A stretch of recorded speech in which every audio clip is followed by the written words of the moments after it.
Ladies and gentlemen, boys and girls, hello everybody from all around the world. This is the Watch Report with me, host Jean-Luc Watch. Make some noise, get excited, clap it up wherever you are. We're back on this Tuesday afternoon, starting off the week, or rather starting off the further beginning of the week. I don't know what to call a Tuesday, but all we know is we're excited. We're here. We are going to have a time. We got so much to discuss on today's episode, like with the SHAKUR and Zepeda and the entirety of that card going underway, happening this week. I'm excited for this fight. I'm excited for this card, and there's some seemingly unfair treatment going on with SHAKUR Stevenson involving this whole card, with the whole saga, with the ring being shrunk. Now potentially this ring is going to automatically shrink as the fight goes on. We're going to discuss that. We're going to discuss the fight as a whole. We're going to discuss Edgar Berlanga versus Chavez, more specifically Berlanga's popularity or lack thereof, seemingly, as this fight has garnered closer and closer attention, with them being the main event. Has he wasted his cachet in turning himself into a notarized name, not just in the whole of the boxing world, but within his own city of, New York? So we got a lot to discuss. We got a short amount of time to do it. We have topics, we got shows, we're gonna have laughs, we're gonna have some fun. And while you're here, please go ahead, if you haven't already, leave a like on the stream. Hey, go ahead and leave a like. Make it so that you get this pushed out to all of the algorithms. And let's start off this show incredibly strong. Comment your thoughts and opinions in the chat down below or on the side of the screen, wherever you got your chat, and we can put your comments up in the show right here for the world to be able to see. Also, be sure to subscribe to the channel if you haven't already, and hit the notification bell. That's what I was getting ready to say. So you know whenever we post right here on this show on YouTube, on the Watch Report channel, and share this show with everybody that you know. So as we always say, we can keep on building up this empire together. That's right, we can't do this without you. So please go ahead, share the show with everybody. Put this out to anybody that you know. They will love what we got going on. Help them join the community. Help them join this empire. And hey, point them on the right direction. Point them right here. They're going to have a time, I guarantee you. Oh, and if you want to support the show, we got means to do it. Cash App, PayPal, only means that we got right now. We don't got super chats yet. Getting close to monetization, but still working towards it. So if you would, any amount would do to help keep the lights on this show, and to help us invest back into the show, to give us more equipment, give us more status, give us more ability to make this show better and better for you all, because that's what you all deserve, no question about it. And we're available on every podcasting platform, Apple, Spotify, you name it, we're there. And if we're not, tell us, we'll get there. Absolutely. Rate us 5 stars. And hey, after the show, if you want to hear past episodes, and or if you want to just listen to the show again on the go, and you can't see it on YouTube, hey, we got it on podcast too. So we got all bases covered. But without further ado, we got a lot of show to cover. We got a lot of things to do. We got fights to discuss first and foremost. And since we got to talk about boxing, it is time to step into the ring. Hey, all right.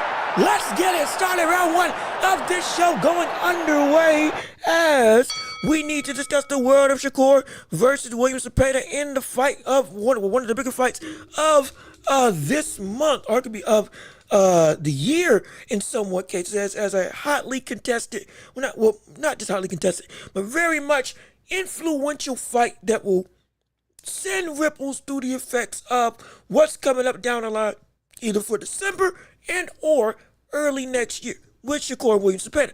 And as we know, as I just said, seems like SHAKUR's getting some unfair treatment with all this. It seems.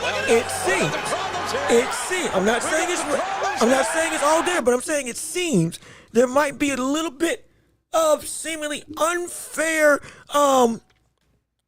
disadvantages being put up against the likes of SHAKUR Stevenson. Now, why would I say that? This brother's one of the biggest stars in boxing. We've seen this brother rise. We've seen him, and is becoming a champion, becoming a multi-division champion, bringing himself in many people's eyes as a pound-for-pound fighter, at least in talent. Some people with actual talent and resume, they have him in the pound-for-pound top 10. He is one of the more talked about stars in the sport. How could he ever get unfair treatment when he is on this high pedestal when it comes to the world of sport? But that's where you would be wrong, because as we see with the likes of if I can bring it up, as we can see with the likes of this whole saga, we've seen with SHAKUR Stevenson This butt is going to be already an 18 by 18 ring. We already discussed that as one of the biggest issues when it came to Shakur Stevenson and this fight with William Cepeda, because he was going to get put in essentially an unfair situation that if this is a solution to running, this ain't right. We already discussed it. However, also, don't forget, this brother now, in terms of Turki Al-Sheikh, has now put up and said, hey, it ain't going to just be a smaller ring that you're going to be involved in. No. I guarantee you that right now. This ring is going to be something that is out of a, you could call it, I don't even know what you call it. You could call this out of a literal Tom and Jerry movie, out of a Bugs Bunny film, whatever brand of animation you want to call it. It's out of one of those Saturday morning cartoons. This is going to be a fight, maybe Inspector Gadget type ring. This is going to be a fight after going to picture in picture that the ring's going to shrink. Like, I'm not kidding. At least per what Turkey's been saying, this ring ain't just going to be an 18 by 18. It's going to shrink as time goes on. As you can see right here. I can blow it up for you all right now. We have a surprise for Shakur Stevenson on Saturday. A ring that shrinks as the fight goes on. Shakur says he's ready to deliver a beatdown of William Cepeda, and I know the Mexican is prepared for the challenge in the biggest fight of his life. Now, with all that being said, this could be a joke. Understandable. Ha ha. He's being funny. Trolling of sorts, as we see in boxing all the time. Now from one of the bigger promoters in all of the sport, Turki Al-Sheikh, hypothetically, potentially. However, if this is real, and seemingly if we go through his social medias, this wasn't just if I can find it, it wasn't just a thing of hearsay. Yes, again, he's taking pictures of all the boxers leading up to the press conference fight or press conference that's happening actually right now on just about every platform that you can think of, on Twitter, on YouTube, probably on Facebook. If you want to watch it while you're watching this show, hey, feel free and go ahead to. But as I'm looking for it right now, and if I can find it, I'll find I will pull it up for you. Let me go on and get back to the main screen. I'll find that tweet and I'll pull it up for you afterwards. Absolutely.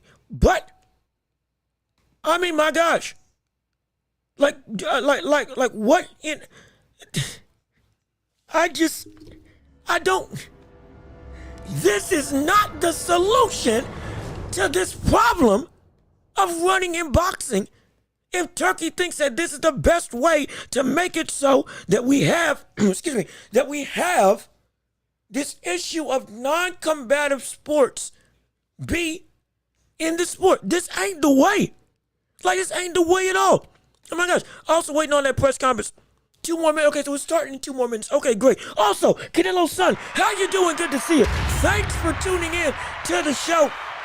And I'm glad that you're here. Again, I don't know where everybody is. Normally we got a gaggle of people coming through right now. They may be coming up late. I thought I put my I'm not gonna lie, I didn't try to clickbait, but I thought I put a decent title. Now, have some people wanting to click. Give it some time. We'll probably get some more people involved. Absolutely. But hey, we're going to rock with who we rock with. I don't care. Because we do what we do best, which is show up and show out, regardless of how many people are here. Because we love the audience. We love you all. We do this for you. But this is, while waiting on this press conference, I'm very interested to see exactly what the likes of Shakur has to say, or what Turki Al-Sheikh has to say, directly involving or addressing this whole shrinking ring situation.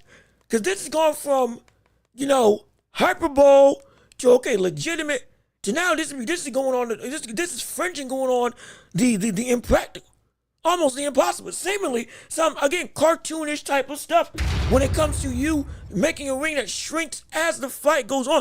I mean, what the world?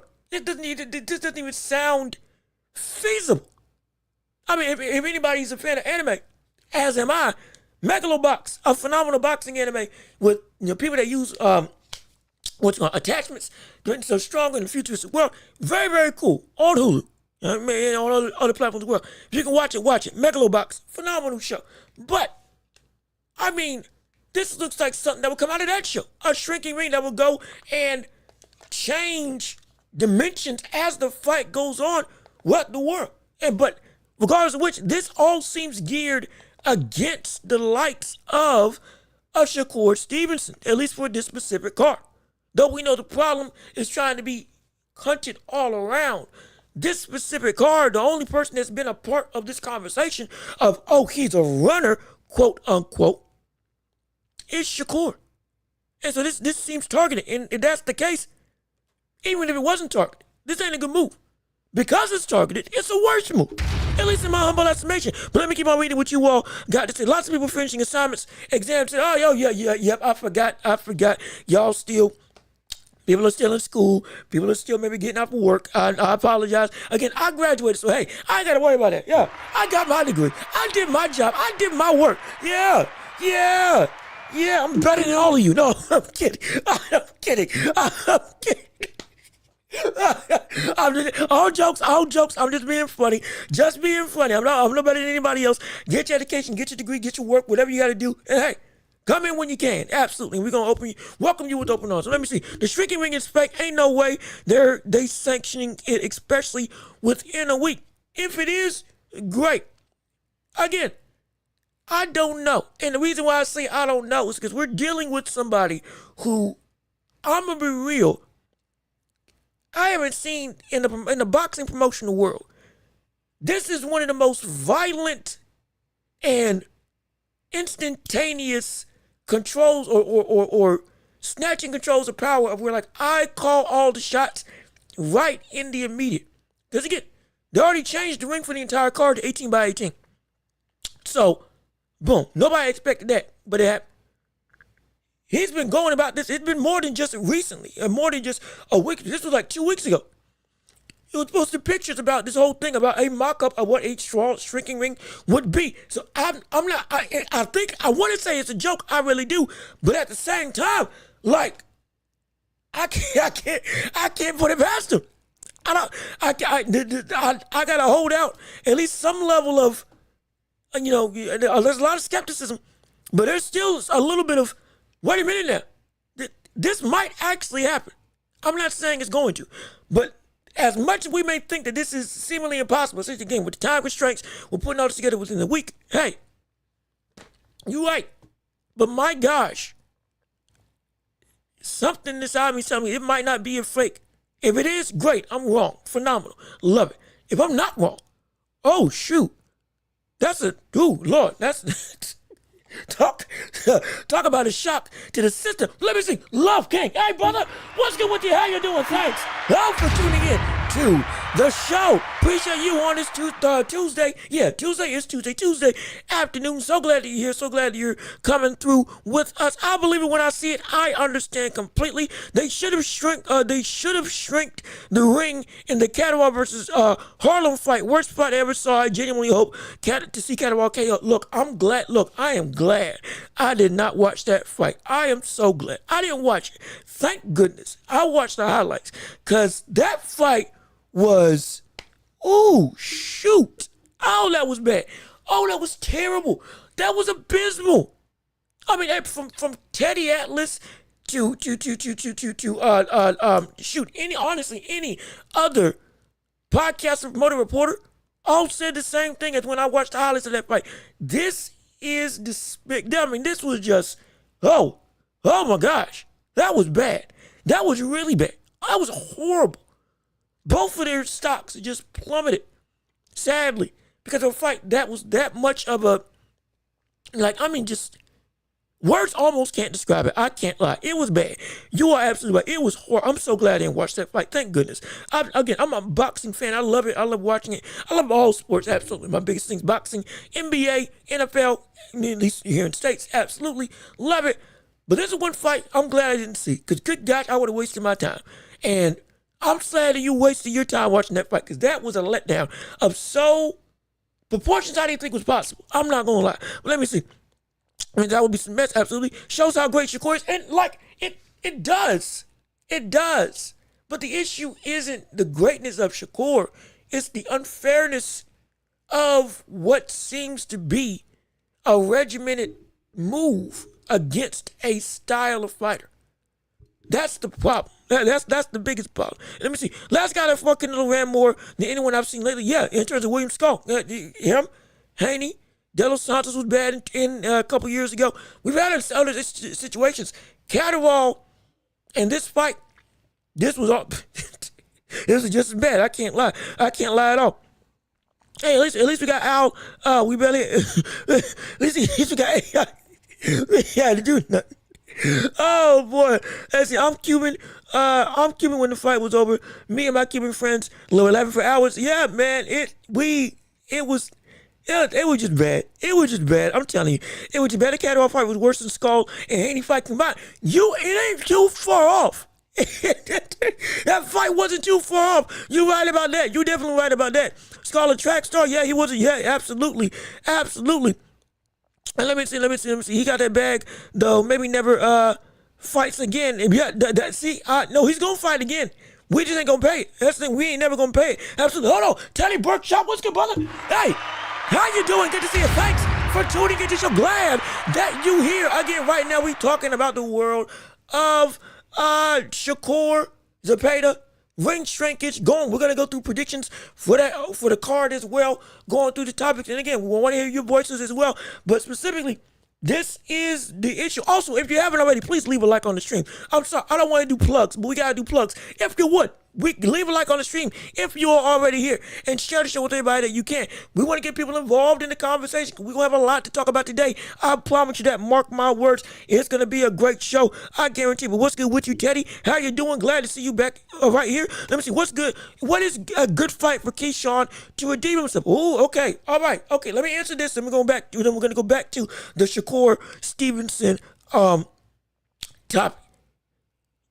Keyshawn Davis a fight that he needs to go to redeem himself. I mean, honestly, it's not really. How do we say this? We know the talent, but we hate the fact that he missed weight. He messed himself up. Absolutely. The fight after his buddy got beat also ruined his reputation. The only redeeming thing that's going to be able to be done is if he stays up at 140 and just operates like a professional. That's going to be the only thing. Because, even with stuff like this, time does heal all wounds, and more so winning in production helps you overshadow the negatives that you've done. So with Keyshawn Davis right now, like we said, his stock is in the gutter. His stock with in 2 nights went from the hottest prospect to, or not even prospect, the hottest talent in the lightweight division to, we hate you. At least that's what a lot of people were saying. A lot of people got turned off by him. It's bad. It's really bad. The only thing that he can do to redeem himself is to just operate clean. That means you don't miss weight again. That means that you handle yourself. You got to be humble now. You can be confident and all that stuff, but you have to be publicly apologetic and looking like, okay, you're a changed person from going through that mess that you went through with the whole situation, with Albright, with you missing weight, with all this stuff messing up, back to back. It's going to take some time, but it starts with you moving and walking like an actual professional, because many people say right now you're the furthest thing from it. You've operated like that before, but like we said before, it only takes one bad impression to ruin a reputation that you've built up for so long. It only takes one good impression to set up what your reputation is going to be for all this point in time. Both interactions, one situation, one action can both make or break you. This is a situation where it broke, or essentially it broke his aura, the surrounding nature of it. So Keyshawn's got to act right and act clean. That means that he's got to be deliberate, regimented. He's got to get the fans confidence. It don't matter who he fights. More so, he's got to get the fans confidence that he's back dedicated to the sport. The opponent isn't the biggest thing. It's him. The opponent isn't the issue. It's him. That's the issue for a lot of people. He's got to make them believe that he is the Keyshawn that they wanted to love. Because right now, he's not. He's the furthest thing from it. Calling him all types of names. Calling him everything under the sun. He's got to rebuild his own image, not just inside the ring, but outside as well. That requires you going through PR work. That requires you going through you whether it's community service, that requires you going through and painting an image of, hey, that was a one-time deal. That wasn't the real me. This is who I actually am. That's what's going to have to be. Again, in the ring, we know he's a dog. We do. Missing weight, we want him to, again, be professional. But he can get back there, no question about it. It's just going to take some work. It really is going to take some work because he did it to himself, absolutely. How can Skull redeem himself? I don't think Skull can. That's the thing. Now, that's the crazy thing. I don't think Skull can redeem himself because, I don't think Skull can really redeem himself because he got to the highest of, he got to literally the pinnacle of what you want as a boxer, to fight Canelo. And you put on that type of display. At that point in time, now, nobody. You've been one of the biggest villains for this whole talk of you are part of what's ruining the sport. Because you fought like this when it was your opportunity to shine. And you robbed us of time, effort, and energy. This has made this situation, especially as an unknown for a lot of people, this has made William Skull's reputation potentially unredeemable for a lot of people. Because like you said, I'm never going to watch him again. Most will not either. And it's because he shot himself in the foot to the point of no return. Kid Sean can at least come back. Can we at least have the in-ring talent to be able to back up? Okay, we know what he's going to be inside. Just outside, hey man, you got to get right. Because if not, we can't. You're a risk. But you're still a risk we're willing to take because you are this type of talent. Skull is not that. And he showed he doesn't want to be that. He showed he's a fraud in the sense of you ain't really about trying to be the best you can be. So you can't redeem that, at least in my estimation. But let me see. He don't need to redeem anything. He needs to conduct himself properly. Absolutely, that's the thing. He's not on the back burner in the ring. He's on the back burner outside with personal conduct. This brother is messed up in terms of what he did in his last outing. He fixes that. Great. For now. If it doesn't, we got a problem. Let me see Fight Buzz. Hey, brother, what you doing? How you doing? Good to see you. Thanks so much for tuning in. We got, see, I told you, give it some time. You know what? Floyd, son, you were right. People were coming in late, but they coming in now. Absolutely. Let me see. Turkey's doing the most. Love the guy for putting on great fights. However, striking the ring as a fight goes on is nuts, and announcing fights ahead of time is wild. What's up to you, brother? Glad to see you. Good to see you on this Tuesday afternoon. This is the conversation topic. And again, we're going to address this as a whole. Let me get to the rest of the chat first, and we're going to really touch on hard this this SHAKUR topic going on with him and this ring finger. Now, again, we don't think it's going to be real, or we think this is just, him saying stuff and all this stuff. We already know the ring's going to be 18 by 18 outright. So we already know it's shrunken for the whole card. Great. However, the other thing is, if this is indeed real, oh shoot, one, how is this going to work? And two, is this unfair? Because it seems to be all directed at SHAKUR directly, and a fighting style that shouldn't be affected for the sense of being defensive and slick seems like it's being punished. And that's not what we ask for when we say we want to stop running. But let me see. Japanese prospect got changed with Turkey Cousin. I don't want to see Turkey. Wait. Oh, he got changed. Hold on. Japanese prospect got changed with Turkey Cousin. Really? I did not know that. Shoot. Why? Dang. Wait. I did not know that. That's wild. I did not know that. Shoot. Dang. That's a shock to me. But also, Vlogs. What's good, brother? How you doing? Good to see you. My God, there's a lot of people in the chat today. Thanks for tuning in. So glad that you're here. And fake news, Sushimi and Turkey Cousin both. Okay. So he's not off the card. I thought Red 2 had gotten taken off. I was about to be shocked. Because I was like, wait, I didn't know something happened. So, okay, he's still on. Cousin's on.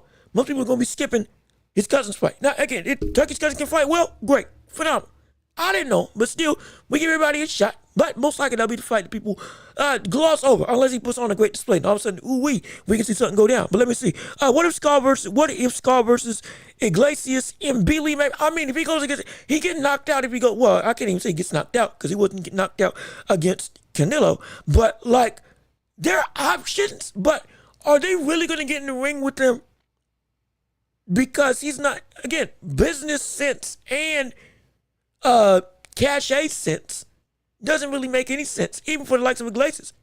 Because like Iglesias knocks out Skull, he's not really gonna make a whole bunch of money because Skull is a negative in terms of financial appeal. Even from a ranking sense, he lost the title that he was given because Canelo got stripped. And now he doesn't got it. And who wants to fight him? Why would you want to fight him?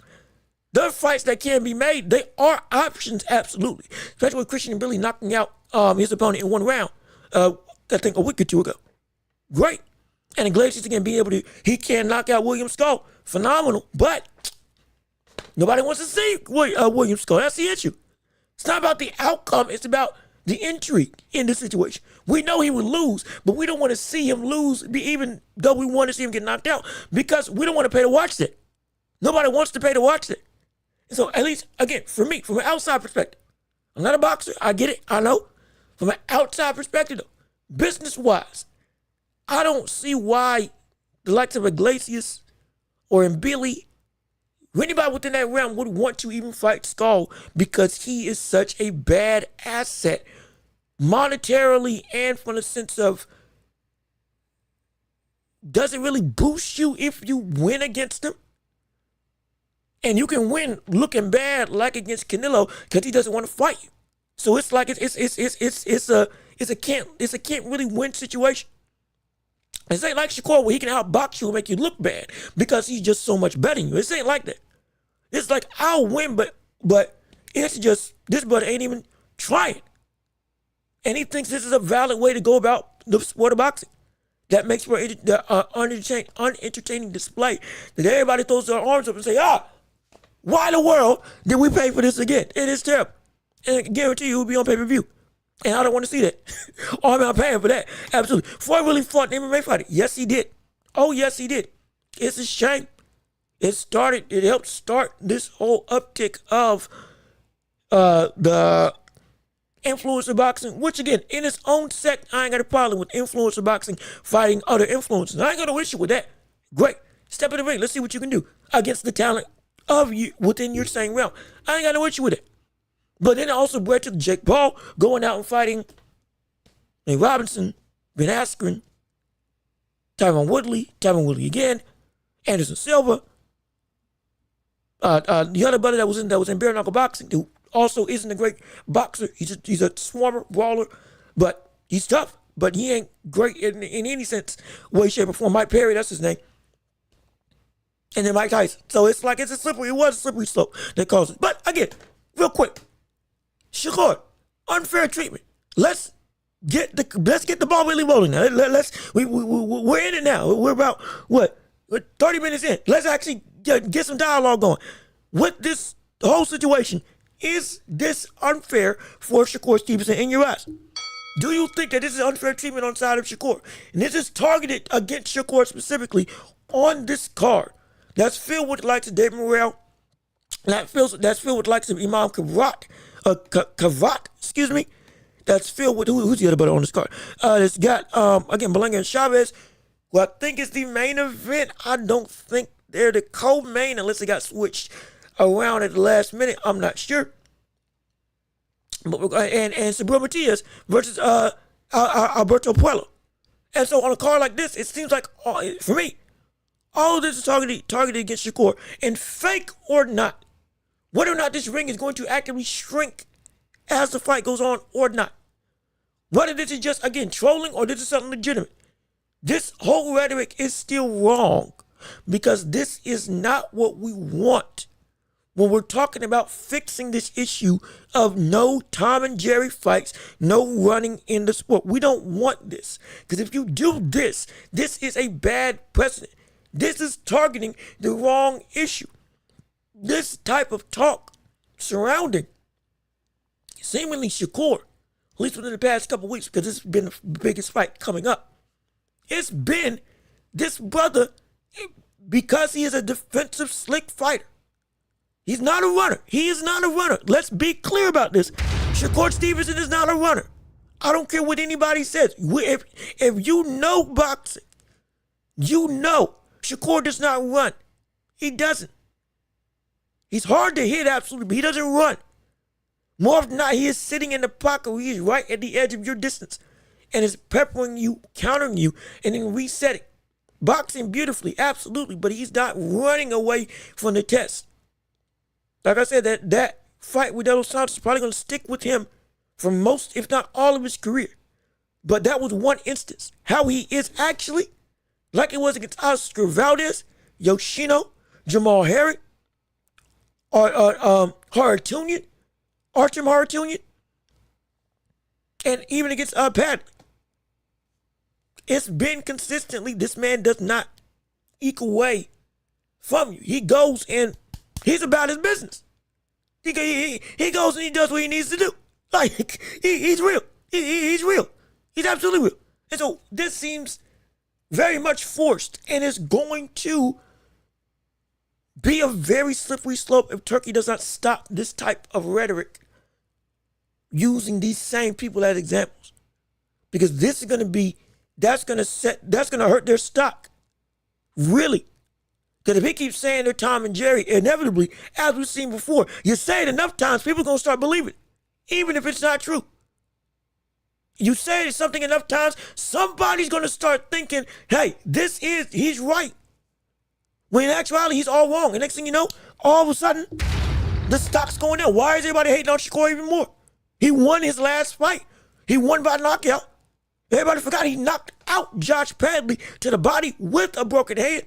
Yet, the moniker of, oh, he's a problem, he's a runner, nobody wants him, everybody's boring, all this stuff. This goes into the pot in the mind's eye of people. This is going to be detrimental. This is going to be really detrimental. And if this happens with SHAKUR, if this ring is real, hypothetically, if this ring is real, then is it going to be a situation where every other slick boxer that fights in the sport now, are they going to have to worry about potentially having to have this new type of obstacle, an adaptive ring going against them?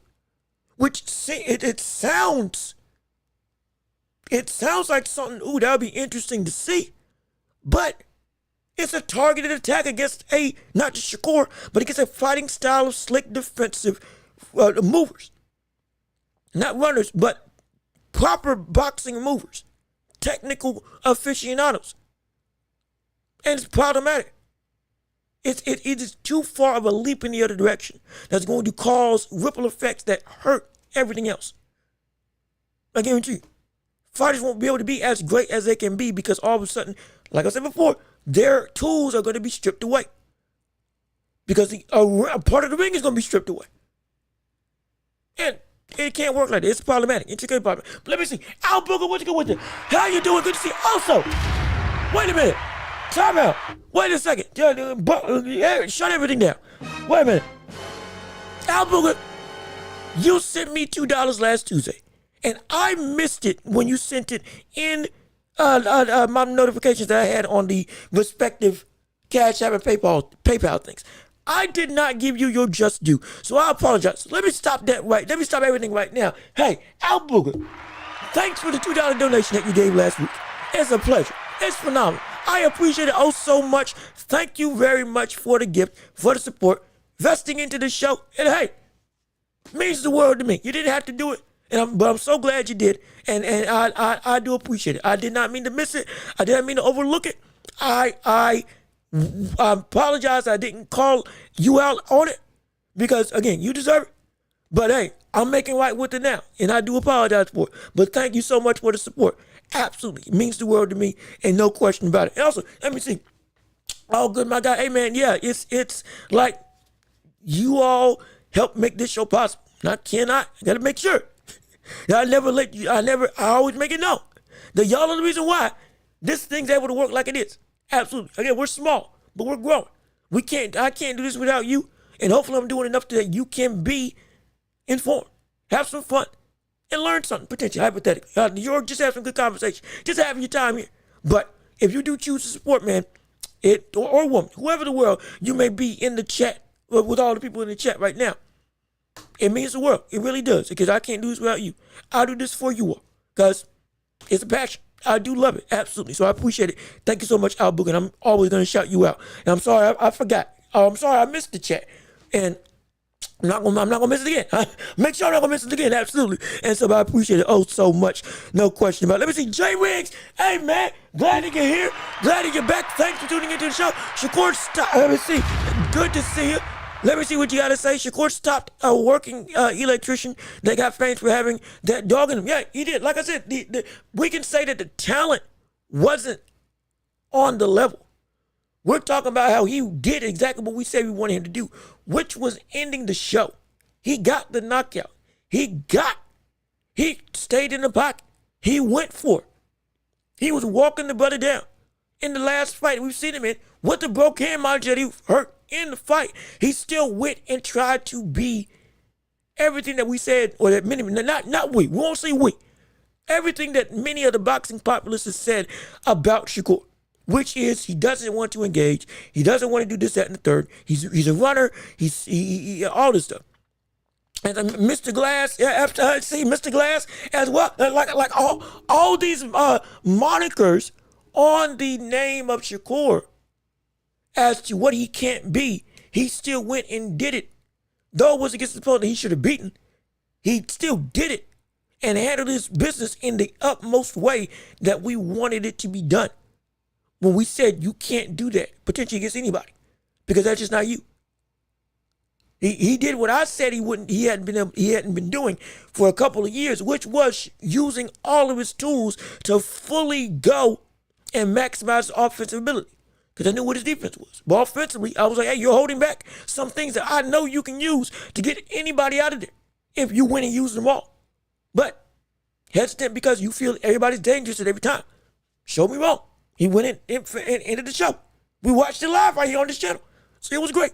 But that type of performance still seems to be undermined by the rhetoric of, and what seems to be the targeted implications with this fight, with this hypothetical shrinking of the ring as the fight goes on, at minimum, with the ring going to be a smaller ring, 18 by 18, automatically.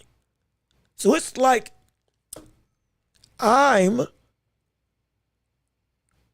this doesn't seem fair. That's the biggest thing. It doesn't seem fair. It doesn't seem fair at all. And it seems like a real, this is going to be something that can potentially affect other fighters. This could affect their man.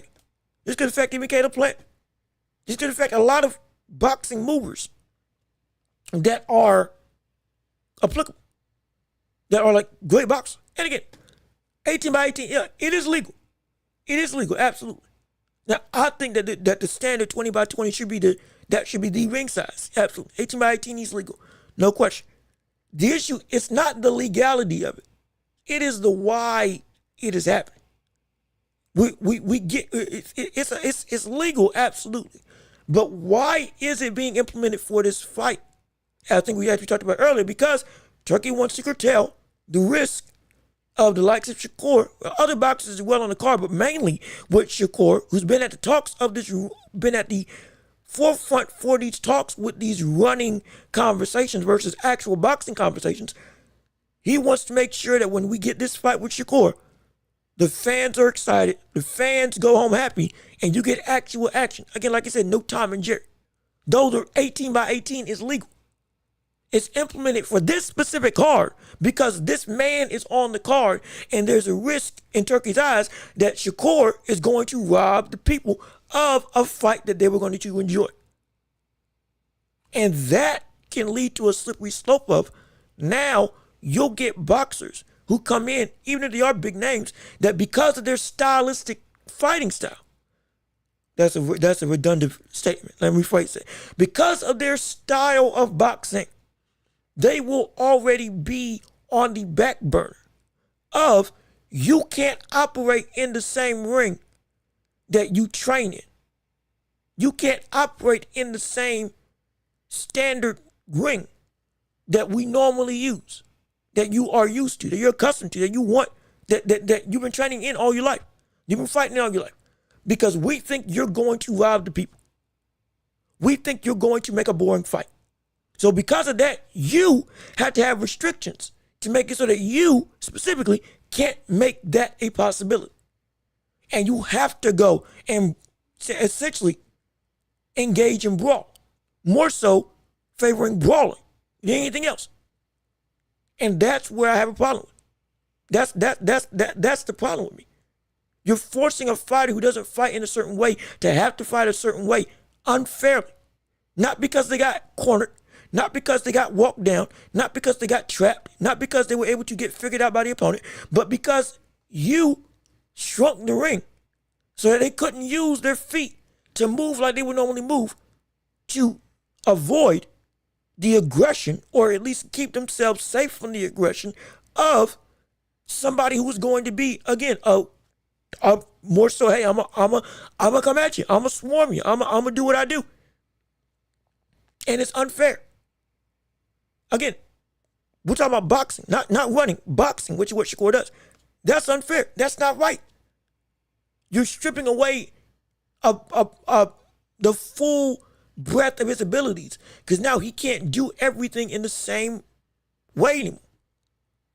His ring generalship is going to be skewed. Ring presence is going to be different. His sense inside the ring is going to shift and change for the worse, because he is no longer operating under the same universal thing that normally we see every fighter go into. And it's only for him specifically, or a card that he is on specifically. That's where it's like, and again, even with him being an 18 by 18, again, if the shrinking ring thing is fake, then that means that the entirety of the card is going to be an 18 by 18 ring. This affects everybody. This affects everybody. It does. Like I'm serious. Even this could affect Chavez versus Berlanga, which we are going to talk about. But this could affect Chavez versus Berlanga. And oh, I'm sorry. Let me see. 20 by 20 is perfect. Most sparring in the gym is 20 by 20. Exactly. They train that way. But the issue is, even with this fight predominantly affecting the SHAKUR versus the Payton fight, just by the fact of 18 by 18 is probably going to be the thing for all of them. This is going to affect Chavez versus Berlanga. It's going to be Matias versus Albert Puello or Alberto Puello. It's going to affect every single. It's David Morrell's on this card, correct? Right? I believe David Morrell. Is David Morrell? Yeah, David Morrell. It's going to affect him. It's going to affect every boxer on this situation. Chavez might not be able to use his length in the same way, his jab and that straight right the same way, because he can't get the same level or can't use the same type of long distance, because he's going to be cut off sooner because the ring is small. Albert Puello going against Subriel Matias, who loves to fight on the inside, all of a sudden with again, one of the more destructive punchers in the whole of boxing in Subriel Matias. If you mean to tell me that you had to fight in an 18 by 18 ring against Subriel Matias, and you think that's great as an opponent, you're like, wait a second, what the world? The bully got beat because he got outboxed because somebody was able to move, jab, and use angles to mitigate Subriel's power. But now, if that ring was smaller, brother, Subriel ain't got to work nearly as hard to get to me, to find me, and to land on me with those arm punches that destroy anything that comes in front of him. Brother, that is what the world? Like what? Are you kidding me? That is a horrifying sentiment. A man has won every fight by KO. All of a sudden now you have to fight this man in closer quarters, naturally, because of the fact that you don't have as much ring to use to be able to get out of the way and use your jab and box, or to use angles, or to be able to get some distance, at least. It's a problem. In fact, this is not me trying to just ride one way or the other. It's a problematic issue that can affect everybody on this card in a negative way. Chavez can't keep his jab and right hand out against Edgar Berlanga. Edgar's going to have an easier time being able to close the distance and getting on the inside with Chavez. And using those big hooks to be able to potentially hurt Chavez. Defensively, is he going to be able to avoid him? We don't know. But still, if he does, it's going to be a lot easier to cut out the ring against this brother and mitigate the height difference that this cat has. Because now, if you're walking forward and Chavez has to walk backwards, like with Carlos Adames, when he fought against Chavez, now, next thing you know, hey, brother, it's going to be a lot easier. Imagine if Carlos Adames was able to fight Chavez in a smaller ring. This wouldn't have been a draw. And it shouldn't have been a draw in the first place, but it wouldn't have been a draw at all because he would have won. He would have won. He absolutely would have won if it was a smaller ring that Chavez had operated in that Carlos Adames fight. It's a problem. I'm telling you, it's a problematic issue. It's unfair treatment. And this has ripple effects that don't affect just one fighter. Everybody has to deal with this same issue because you're trying to curtail the performance of one man. That's not right. A rule change or a referee change, or not change, a referee adjustment for how refs go through and mitigate non-action versus action would be better, like they do in the UFC. Calling me, hey, brother, we need some time. You come here. We got to make a fight. This ain't boxing. Y'all got to do something. If you don't, I'm going to start deducting points. And if I deduct it 3 times because of a lack of action, whoever gets it first, they gone. So y'all better get right. That would be a better thing at minimum than this, because this just hurts everybody on the card. This changes everybody's fighting style, even if you don't think it will. And I guarantee you, if that is the case, it's going to show up in this fight. It's going to show up on this card. I promise. And it's a problematic issue. I guarantee you it's a problematic issue. But let me see. Aaron, what's good with you? How you doing? Hey, good to see you.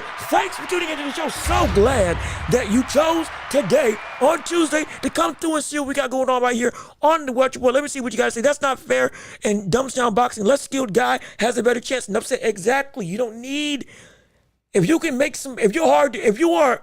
style makes you hard to read. We're not talking about running. If your style makes it so that you are hard to track, use Madrimov. Your style is like a Madrimov. And you're hard to track and you're hard to read. The next thing you know, all of a sudden, you can't operate in the same way. And now you can't move like you want to move. If you're Tyson Fury, all the herky-jerky stuff moving around the ring at 6'7", 6'8", whatever the world his height is, and all of a sudden you're operating an 18 by 18 ring, well, you can't really use all that footwork, can you? And a guy who doesn't have to do all that has a better chance of being able to close the distance against you and mitigate that level of reach. That's a problem. It's a bunch of issues. Nerd, what's going on? How you doing? Thanks for tuning into the show. So glad that you are here. Let's see what you got to say. Aaron, let me see. Aaron, so you enjoy watching 21 favorites in mismatched, boring fights. I don't think you have to understand. We still want skill to win. Whoever is the better fighter, we want to win. We want, again, the issue is, as it's always been, running versus boxing. We want boxing and not running. We still want Ali's. We still want Klitschko's. We still want Sonny Listons. We want to talk about that use the jab dominantly. We still want the Sugar Ray Leonards. We still want the Pernell Whitakers. But we don't want the William Skulls. We don't want the one version of Devin Haney. Again, the one version of Devin Haney that goes and fights like he did against Jose Ramirez. That's not all. He doesn't fight. He doesn't fight like that all the time. This was the one time, but it was a bad time. We don't want those types of fights. That's okay. But we can't compromise what the essence of this sport is, which, yes, it's still violence. Yes, it's still, you got to hurt the opponent. Yes, it's still, you got to hit somebody. That ain't changing. But if I'm a better fighter than you, because I have these skill sets, And I'm now hurt for having these skill sets. That's not right. And if you're not as good as me, but you get a favored environment that helps you, who is less skilled than me, have a chance against me. That's not right. It's not right. It's not because we want to see an underdog win. Sure, we want to see somebody come through and pull off an upset, but we don't want that to come at the cost of somebody being robbed of being able to use everything that they can. Isn't the adage we want to beat you at your best? Ain't that the thing? Ain't that what made Leonard versus Hagler so exciting? Hagler versus Hearn so exciting? Duran versus Leonard 1 so exciting? Ali versus Frazier 1, 2, and 3 so exciting? They fought them at their best. And you got those types of fights. That's what I'm saying. But with this type of situation, you won't be fighting people at their best anymore, because now their best is skewed.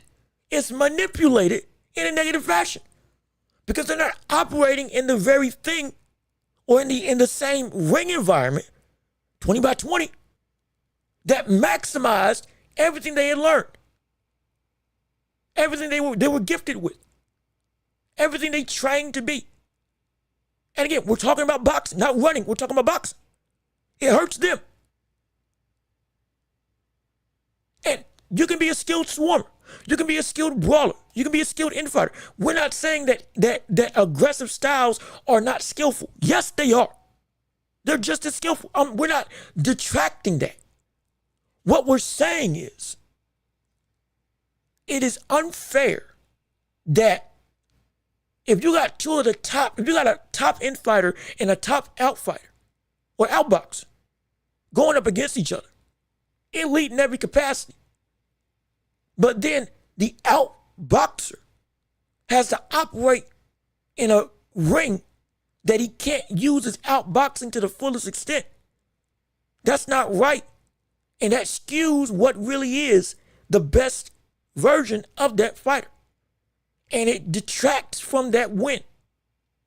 Not because it was both agreed upon by both parties, but because, like, outside of the negotiating table, somebody from up top said, hey, we don't want you making this a boring fight, so you are going to be in a situation where you have to fight this other brother in an environment where you can't do everything you can do. That's what I have a problem with. That's an unfair level of favoritism that skews the talent pool. And it can be bad. It can be very bad. But let me see. Oh gosh, we got a lot of people commenting. Let me keep on reading. Vasquez fighters didn't know how to cut off the ring. If the fighter is a brawler and if he's a boxer, he has to know how to move in the ring. Fight like Finito Lopez move around the opponent. Yeah, no, you're not wrong.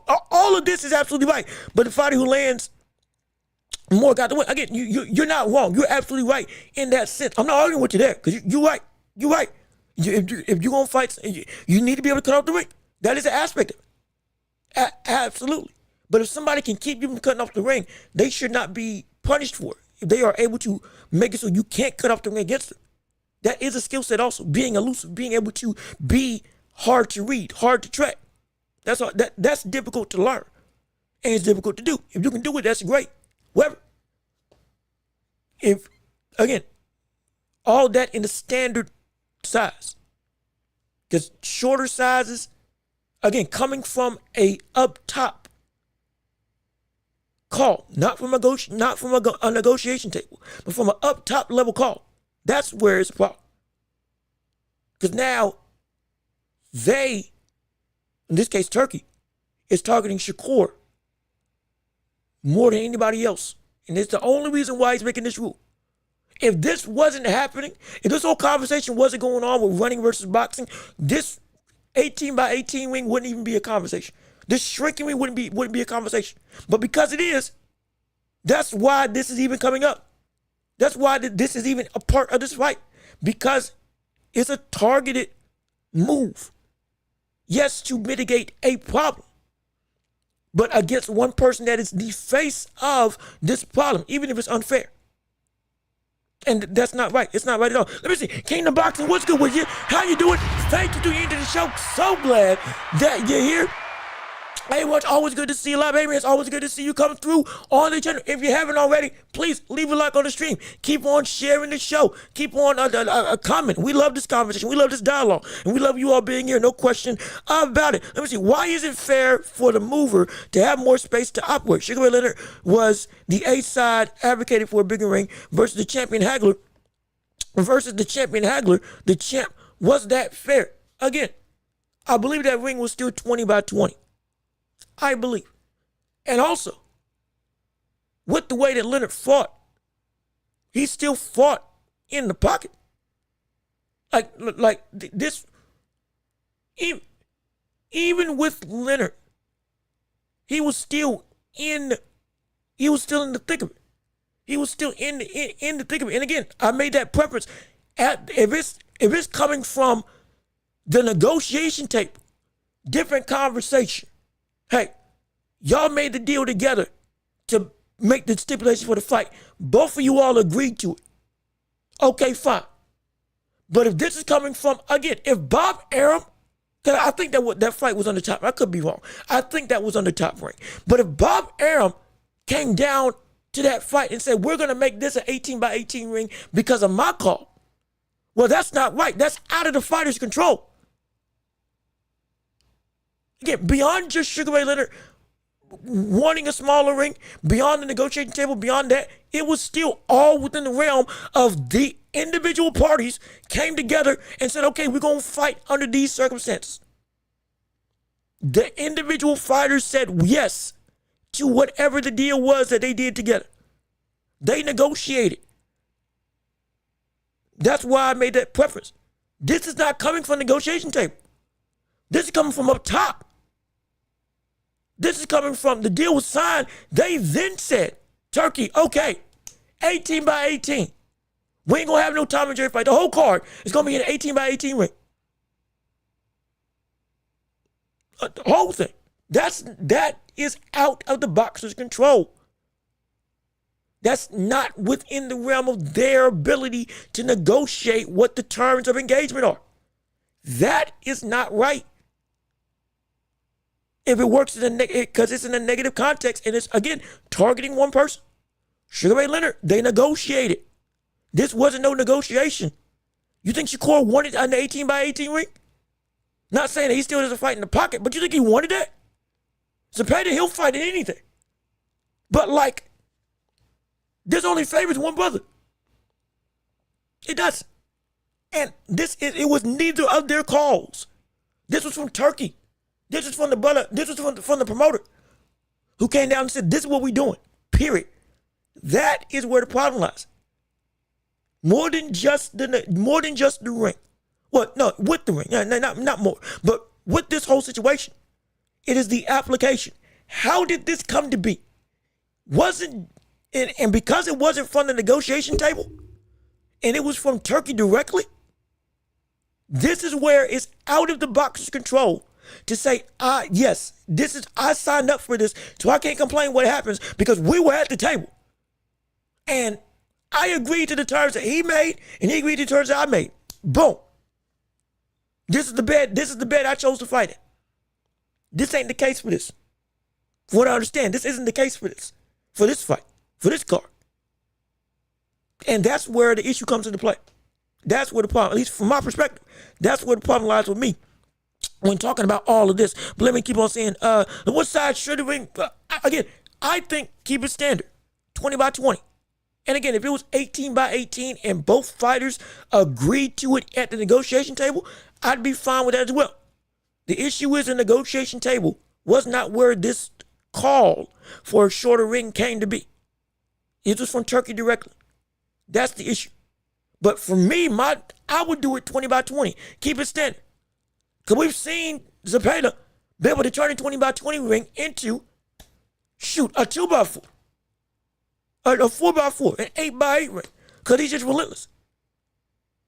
And I still want to see what SHAKUR can do to mitigate that type of pressure. It's going to be interesting. It is. Especially off the backs of Schofield knocking out Tevin Farmer, who gave Zepeda a phenomenal 2 fights. I want to see what SHAKUR can do against William Zepeda. So I'm excited. I'm still excited for this fight. But that's my reasoning. I would have it 20-20 still, and that would be the standard for me. Unless both fighters agreed, hey, we want this smaller. Okay, then you all made the terms what you all want to do. I ain't got no problem with it. But for this, out of the box control, I don't like that. I don't like that at all. Let me see. Coach Eddie, what's going on with you? How you doing? Good to see you. Thanks for tuning into the show. So glad that you are here. Let's see. Edgar going to sleep. Now, this is interesting. Now, we're going to talk about it. We're actually going to go through the topics of the predictions for the whole card, not just for the SHAKUR Sabeda fight, but for the whole card. And we can talk about Edgar Berlanga. We can talk about that right now, actually, as we're going into the next topic of the day. Let's start predicting the card. It's coming up next week. Hey, let's start having a conversation. Who's going to win what? Ring size and all. Everything now put into play. Who's going to win what? We can start with Berlanga versus Chavez first. Coach Eddie says Berlanga's going to sleep. I'm actually thinking the opposite. And I'm thinking Chavez is going to sleep. I do. I really think Chavez is going to sleep. And it's not just because Berlanga fought Canelo. It's because of the fact that what I saw Carlos Adames do to the likes of Chavez. And how he was able to render Chavez in his offense honestly obsolete, especially in the second half of the fight, relatively easily. I can't lie. He was robbed of a victory, and it shouldn't have been a draw. Chavez lost that fight completely. But Berlanga, he got enough pop he has the pop to rock Chavez absolutely. And he's got the pop and potential. I said potentially. We don't know if this is true, but he's potentially got the better defense or enough defense to be able to work his way on the inside and get around that long 75-inch jab that we see Chavez use all the time, and to be able to actually catch him. Get under the shot, similar to Carlos Adames, and land those hooks to the body. Land those hooks to that long body of his. And with Chavez not really moving his head all that much, though he ain't got a bad high guard. With him not moving his head all that much, and sometimes he's slow to react. Hey, you attack that basement, make it happen, and then try to work up top. It's gonna be that's why I can see happen. But regardless of which, it's gonna be an interesting display nonetheless. Let me see Biscuits and Groovy. Hey, how you doing? Good to see you. Thanks for tuning into the show. Let's see what you got to say. Good morning, brother, fellow boxing enthusiasts. Good morning to everybody out here on this Tuesday afternoon. Got my coffee, got my drinks. Apparently, again, it was slow getting up, but hey, brother, we moving now. I told you we moving. Oh, got my drink. Got my caffeine, got myself, we ready to go. We're booking it. Oh, absolutely. Let me see. Can't wait for the championship round because I got some questions for sure. Trust me, it won't be long now. We gonna get there. Absolutely, we gonna get there because I stick around because we gonna have a time. We gonna have a time. Absolutely. Teach, what's good, brother? How you doing? Thanks for tuning into the show. Glad to see you here. Love to see you tuning in. And again, please leave a like on the stream if you haven't already. We're doing great. Got 13 people here. Hopefully we get even more. Hopefully y'all stay around because this has been a great conversation all the whole of this show. But please leave a like on the stream. Share with everybody that you can. Subscribe if you haven't already. And be sure, if you want to support the show, hey, Cash App, PayPal, links in the description too. If you want to support, mean the world to me. Help invest back into the show and make this bigger and better for you all. And also, if you do give something, just put it in the chat how much you gave, and then I can verify it and then give you your shout out absolutely, so that I can give you your just due. I'm not trying to miss no more chats. Excuse me, I'm not trying to miss any more gifts for the community. I'm not trying to do that. Like I said, I need y'all. If y'all feel alienated, I'll go broke. So I can't. I can't have that happen. I can't. But just laughing, just joking. But I do want to make sure I acknowledge everybody if you do choose to support. So if you do give something, hey, put it in the chat how much you gave, so I can give you your shout out absolutely. And hey, I can give you what you deserve. No question, because I want y'all to feel beloved. And I want y'all to feel the love. Absolutely. No question. But let me see. No work today. Oh, no work. I made it there. Oh, well, how you doing? Hey, Trey Bacon, glad that you're here. Glad that you made it back. Hopefully you're enjoying your day off, and hopefully you're enjoying the show that we got going on. Absolutely. It's been a phenomenal, scintillating, honestly. It's been hot-blooded. the entirety of this time. It's been great dialogue. I love it. Keep it coming. Keep the questions coming. And we're going to be having this all day. Well, not all day. We got to end it at some point. But we're going to have some fun. And we're still going to keep on talking and I'm glad that you're here. And I'm glad, hopefully you're enjoying your day off at work. But with the predictions for this card, let's start with, again, Berlanga versus Chavez. I got Chavez getting knocked out by Berlanga. Just to recap real quick, I am against Coach Eddie. With all due respect, Coach, and you know your stuff. Absolutely. I just feel differently. I think Berlanga is going to knock him out. I think he's going to knock him out with the 9. Because I think there's no way. There's, as a smaller fighter who's also been in the ring with an all-time great Canelo, who got to watch what we saw Carlos Adames do to Chavez, there's no way that we can't see this brother also do that same thing. There's none. That I can't see it not go that way. And it's not because I'm trying to harp negatively on Chavez. It's just because with Berlanga, it's the perfect tools. And I believe this is his first. Is this his first fight at 168 in terms of Chavez? I know Adames was 160. Carlos, he was at 160, right? If I'm wrong, please correct me, absolutely. But I believe this is his first fight at 168 at super middleweight, moving up since that loss to Carlos Adames, which was his last fight at 160. So I'm not gonna lie. If Berlanga lands the same shots that Adames landed on Chavez, I don't think he's gonna be able to withstand it. I don't, especially with the continuing ability. Now, again, with Berlanga, if this brother shows up not like he did against Canelo, then yeah, he's getting beat. He's getting knocked out. That's the caveat with this whole saga. Chavez versus Berlanga is more so, rather than what Chavez can bring to the table, it is what exactly are we going to see Edgar Berlanga be on that night? What are we going to see? Is it going to be a post or pre-Canelo that we see on the night of the fight? And if it's a pre-Canelo type Berlanga, but he ain't winning this, oh no, he's losing. He's losing outright. Oh, it's about to be bad. It's about to be bad. It's about to be really bad. Pre-Canelo Berlanga is terrible. From the standpoint that he did not great at all. Post-Canelo, or at least mid-fight Berlanga, hey, that brother can beat Chavez. And again, he had a one-round knockout against a bum who wasn't really anything special. He should have been further along, but still, should have been.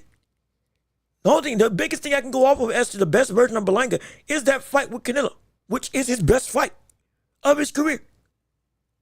We actually lived up somewhat to the expectations of what he was doing in that early knockout streak that he was at. Till it fell off. Until he started, even his wins were bad. Now, Berlanga, if he shows up like he did against Canelo, implementing some of the similar tactics that Adames was doing, ducking down, using semblances of a Joe Frazier level type offense that Adames was using, bobbing and weaving, looking to attack the body, constantly putting Chavez on the back foot. Don't let Chavez get on his front foot, because if he can get on that front foot, he can get that right hand off. And if he gets that right hand off, that's when you're in trouble. And you don't want that. You don't want that at all. And if Berlanga can do that, he can win. But if it's the Berlanga that came up against Canelo, if it ain't that same level of fervor, fire, dedication, legitimate consistency in you going through and trying to be the aggressor, trying to be dominant, it's not gonna work. At least in my perspective. It's not gonna work at all. Yo, Jaden, what's good with you? How you doing? Thanks for tuning into the show. So glad that you tuned in today. Glad to see you back. Oh, let me see what you guys see. I still want to see Berlanga versus Plant. I do too. Now,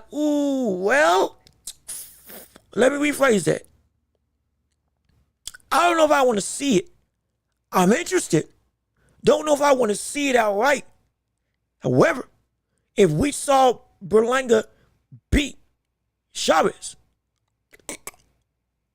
if he doesn't get that fight with Canelo, fighting Caleb Plant might be actually, let me phrase it. I was going to say that would be the next best thing. My next best thing would be, if you can't fight Canelo,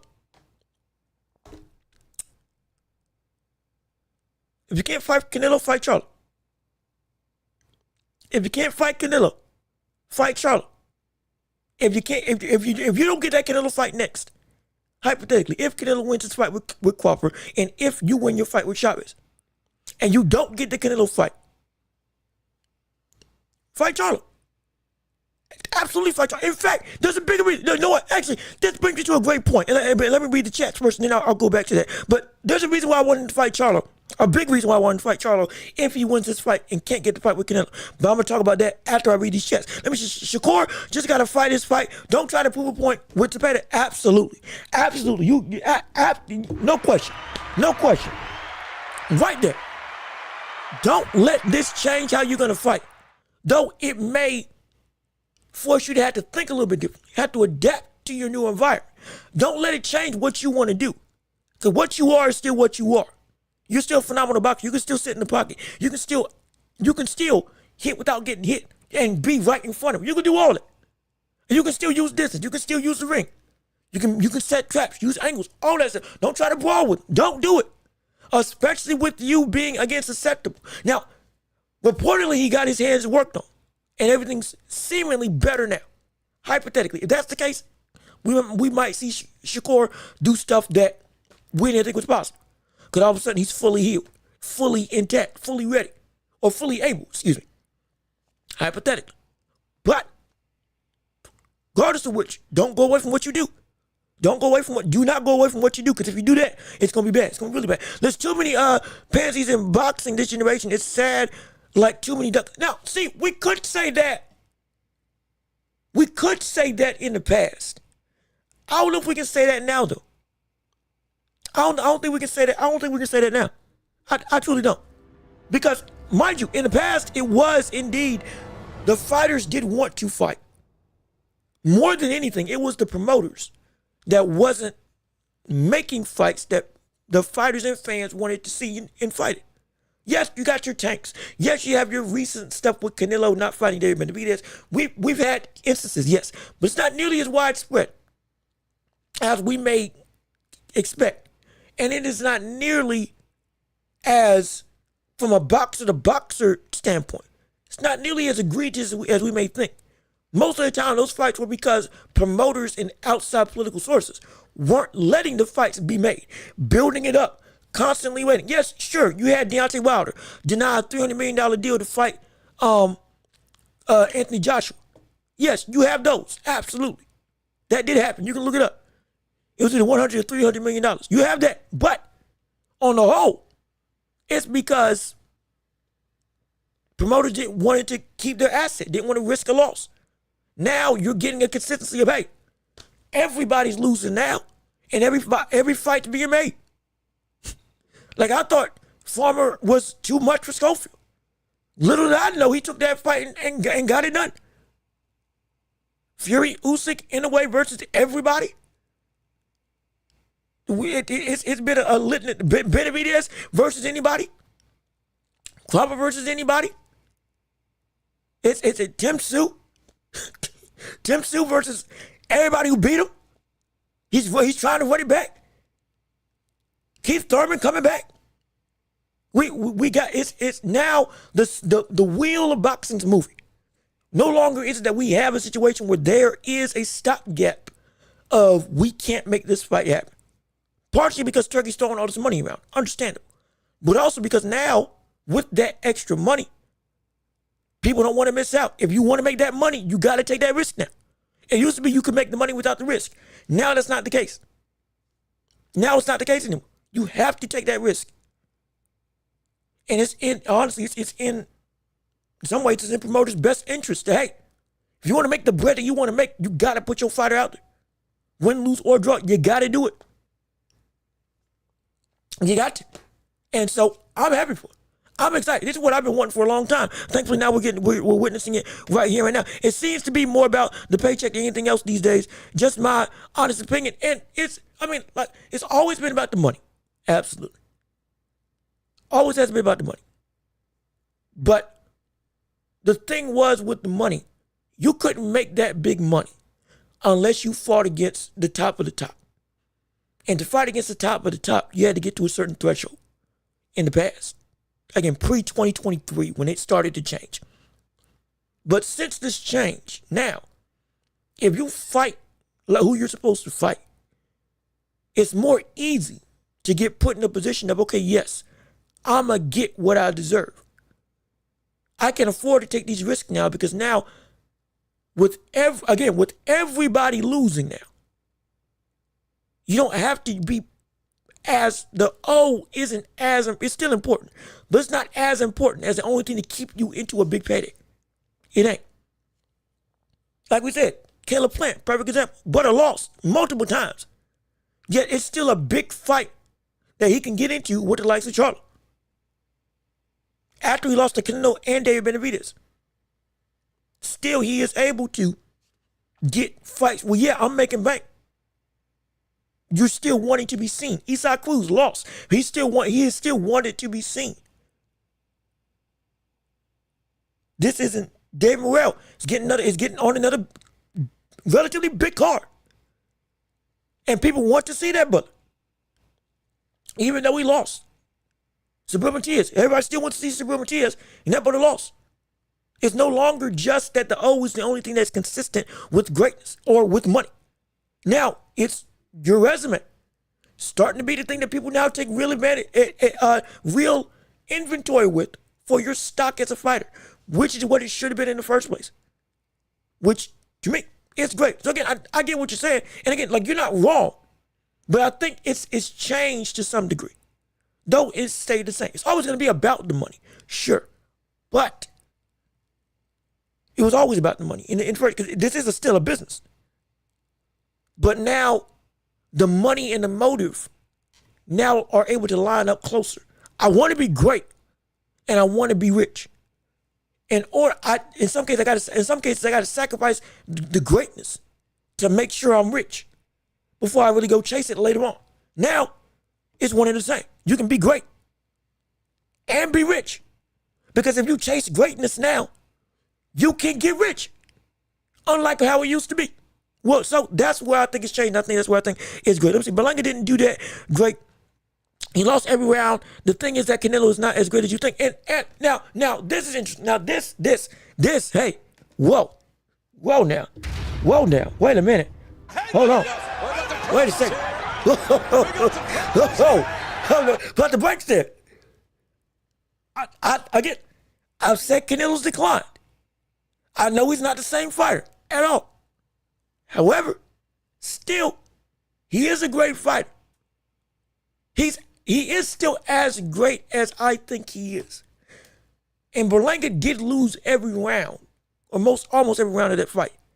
However, you can, even in losing every round, he showed skills and he showed abilities that made that fight with Canelo a actually competitive affair. It wasn't just a whitewash where, oh man, Berlanga had no answer at all. Berlanga was actually giving some stuff to Canelo. Berlanga was landing some great right hands. Berlanga was trading with Canelo and was actually winning in some cases. Later rounds, we started to see Berlanga get some real momentum. And it was like, wait a minute now, hold on. This was everything against what we thought was going to happen with this fight. And on the side of Berlanga actually being in any way, shape, or form competitive, especially after getting knocked down early in the fight. All of a sudden, it turned into a real, hey, but it was something serious. He still won handily, but it was like we saw Berlanga show a level of talent that was always, we said he would never reach. He actually got to a semblance of that and showed up well. He did show up well. We can't be disingenuous. He did show up well in that fight. And so, even though he lost, we're saying that Berlanga can be a real threat to most other people in the division. Most of them. Yeah, yes, it can. To be able to not just get knocked down, but get up and withstand the punishment of a Canelo, the power of a Canelo, and you trade with that brother consistently, and all of a sudden you eating shots and you still coming forward, you still landing on your own with some good shots in various different positions and various different circumstances within the fight. Hey, We got to give you just due. You can't be a problem for for a lot of this division. Dare I say most. I'm not saying you're going to beat everybody. But for a lot of this division, hey, man, Plant, Charlo, and any of the other contenders at 168, it ain't like Berlanga hasn't shown I can get up to that level. It just can't sustain it. That's the question. Can he sustain it? And so I think Canelo's is good. I just think that Berlanga might be better than you may expect. It's just his consistency to be at that level. That's what we have a concern with. That's where the problem truly does lie, at least for me. But let me see. The problem with having fighters only use that in every agreement. And it's like, you're not wrong. Again, there's more people. There's more people. Let me be clear. There's more people that understand negotiations than me on a wider scale. Absolutely. No question. However, with that being the case, naturally, if you are undefeated, it's going to help your case. Now, there's other times where undefeated fighters aren't the A side because the fighter who's got a loss is actually just objectively greater. And so it can help, and sometimes it means nothing. It depends on who you are negotiating against. That's the thing. That's really what it boils down to. However, again, not saying it can't happen. Not saying it doesn't help, but I am saying there is a difference. There's a ebb and flow of when that can and can't work, when that is and isn't applicable.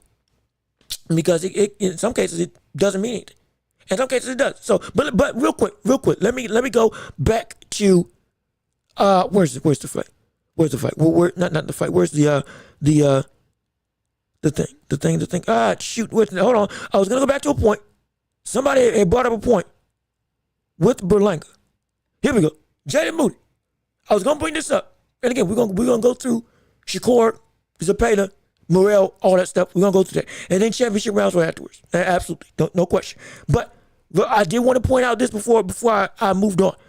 The reason why this fight with Berlanga is so important is because we've been waiting on this man with all of this stuff, him with these other fights, with Plant, Charlo, and others. This is good, right? This is great.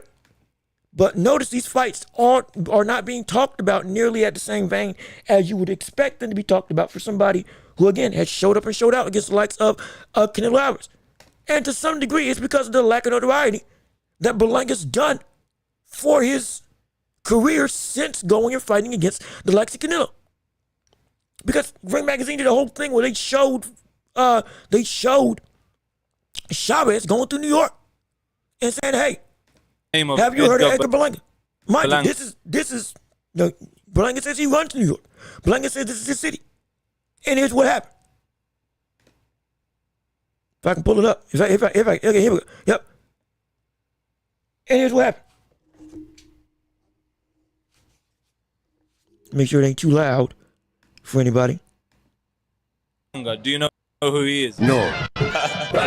Even Batman don't know.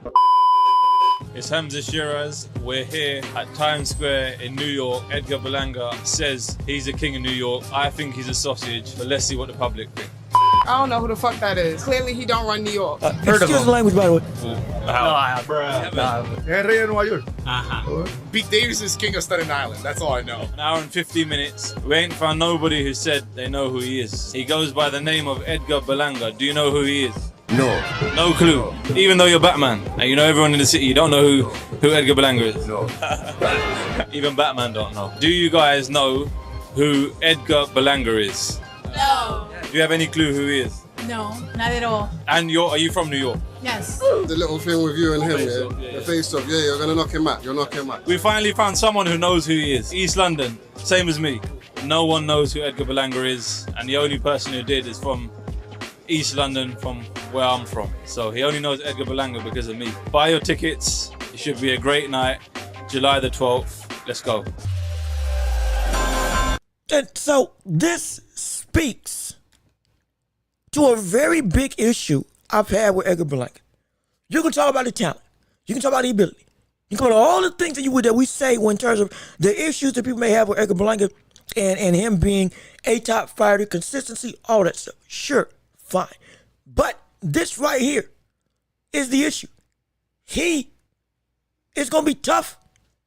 This fight is going to be contingent on whether or not he can get those fights with Plant, Charlo, even back with the likes of Canelo, whatever the case may be. Because he is still unknown.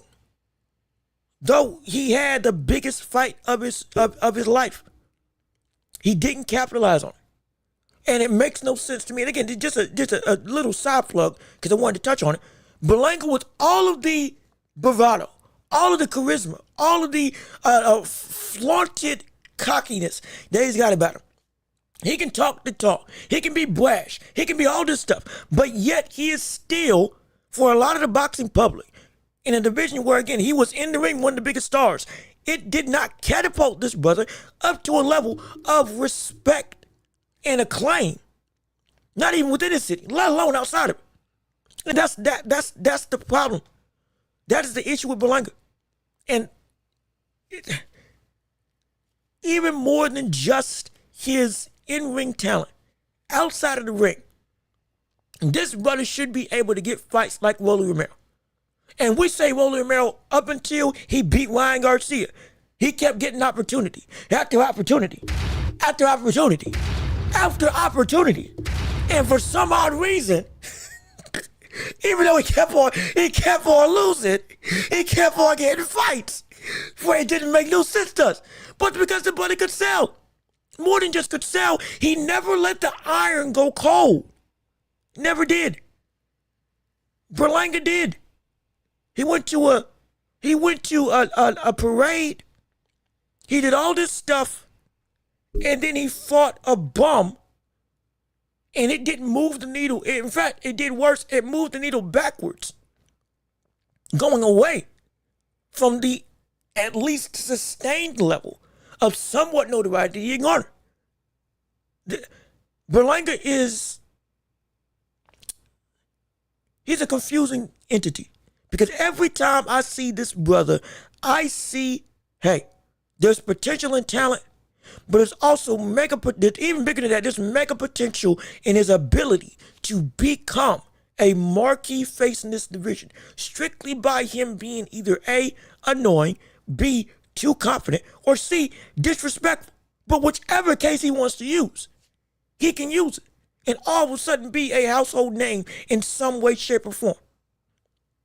At least among boxing fans, even if not amongst the public eye, at least among people that like fight, he can be a name that is, oh yeah, I remember this cat. But right now, not really the case. And again, here in the community, in the empire, our channel, other boxing channel, sure, they know. But even then, you got people coming in that still, they're like, who is this brother? Why is he here? What the world?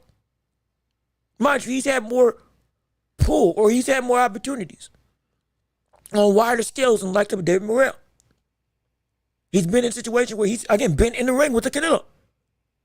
He's had knockout streaks that were touted. He's been compared to Mike Tyson, done all this stuff, all this different rhetoric that was supposed to set him up. But he didn't push it by himself nearly as effectively as he should have. And now he's at a situation where, again, he loses to Hamza. He's still gonna be something. But like it's gonna hurt him egregiously. Very egregiously. On top of, again, if the talent shows that it is again sketchy and he can't sustain it, and that Canelo performance is a one-time thing, like it shouldn't be. I should not be having these types of thoughts on what can be next for Berlanga if he loses. But I am. Because the way this brother's gone about making his name consistent, to a degree, has been horrible. To a degree. For what it normally should be. And these fights with Plant and Charlo, it should be win, lose, or draw. We still want to see those fights happen against him, at least on a fervent scale. If he loses against Chavez, do we really want to see him against Plant as much? Do we want to see him against Charlo as much? Yes, we're still going to want to see him. But the level of intrigue dips dramatically. But if he had a level of sustained cachet off the back of that Canelo win, with his own marketing, with his own ability to play the crowd, with all that stuff. It would be, win, lose, or draw. I would, at least me, I can't speak for you, but for me, I would at least be having a higher level of investment regarding what he can do beyond just this fight, even with the loss on his resume. But for me, if he loses this fight, it's going to be, man. Do I really want to see you against Caleb Plant just beyond just the sake of, hey, the fight happened? No. Like, do it because it's there, but do I really want to see it? Do I really care about Berlanga anymore? Because everything's kind of just fizzled out due to, again, his lack of investment in making himself stick out. Unlike, again, a Rolly Romero. But, again, just side plug, that's all I was trying to say. Shameless side plug, because I wanted to make sure I touched on that, just to give you some food for thought about the matter. But let me see. I don't know what it is, but Berlanga just annoys me. He does. And again, he could have used that to sell. But he didn't. Like that's the thing.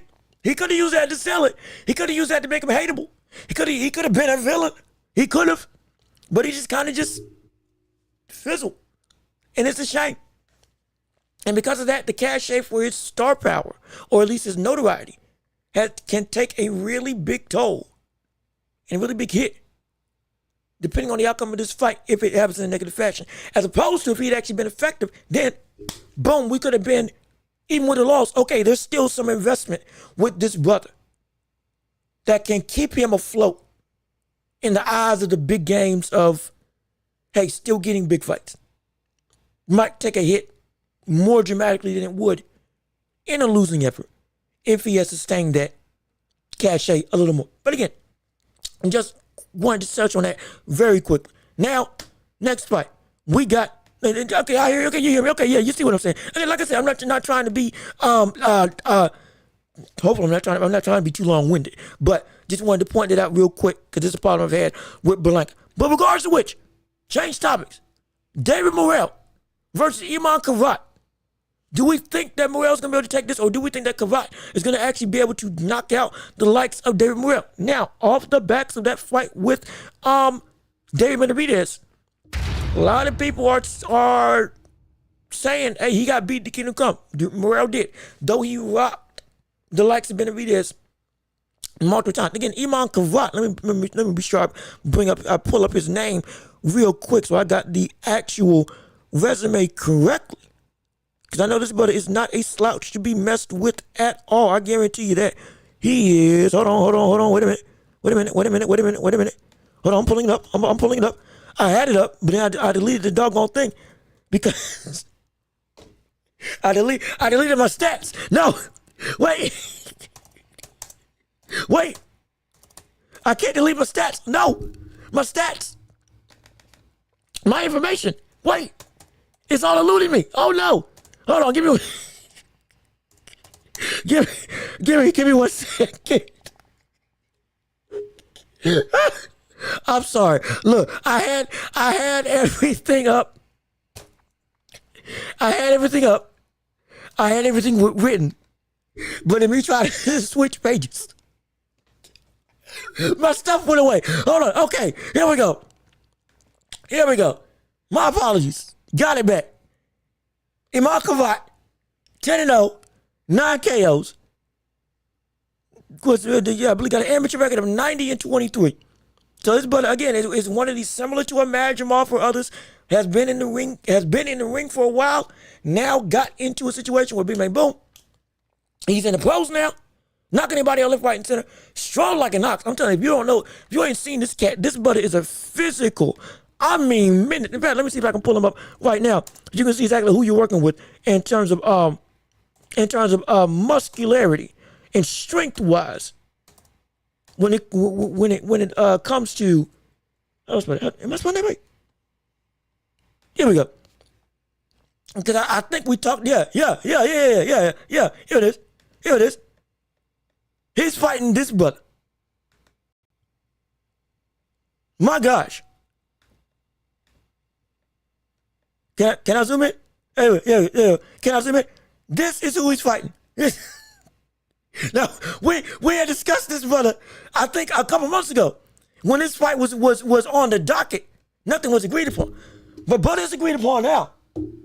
My goodness. Hey, look at this. Shoot. We got some problems. And I mean, look, this brother is, if you haven't seen him fight, he is a genuinely monstrous fighter. Incredibly, I mean, it's like every punch he lands is a shot that will shake you up.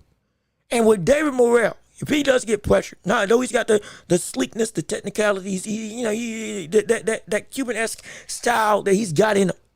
He uses that. He can be successful. And I got him winning this fight. But I can't lie. If we get David, if he's able to implement even a semblance of what Benavidez was able to do against Benavidez, which was the constant, not just the constant head and body attack, but the essence of keeping him in front of him, which that's going to be the best way that Crawford can win. Keep Morrell in front of him. Don't let Morrell have the ability to be able to use that, to use some of that fancy footwork, and to more so use his length more than anything, to be able to get you in that mid-range level where he can really start to detonate and use that speed, use that hand speed. Keep it close. David Morrell might have some trouble. I can't lie. I can't lie at all.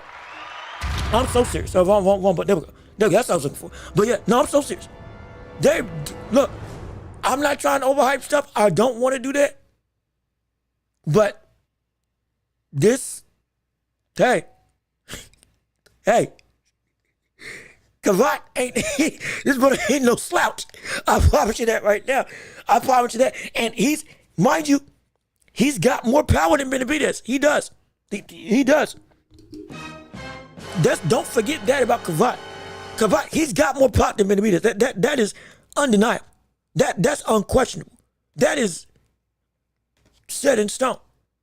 We've seen the durability of the fighters at 175. Benavidez's power ain't the same. But with Crawford, that's no issue. That's no issue at all. This brother's been doing work left, right, and center. So again, right now I got Benavidez winning. Not Benavidez, Morrell. I got Morrell winning right now. Understandable. That could change by the time Thursday comes. But just know, that's a dangerous fight. That's a dangerous fight for Morrell. And he better be careful, because if he gets stuck in that same stand in front, cover up situation that he was against David Benavidez, it's more likely, though Crawford is not a better fighter than Benavidez, it's more likely that Morrell won't see the end of the fight, because Crawford's got more power. And if you get stuck like that, it's bad. It's really bad. No, yeah, it's 90%. Like I said, he's 10-0, 9 KOs. The brother's, he's 90-23 in the amateurs.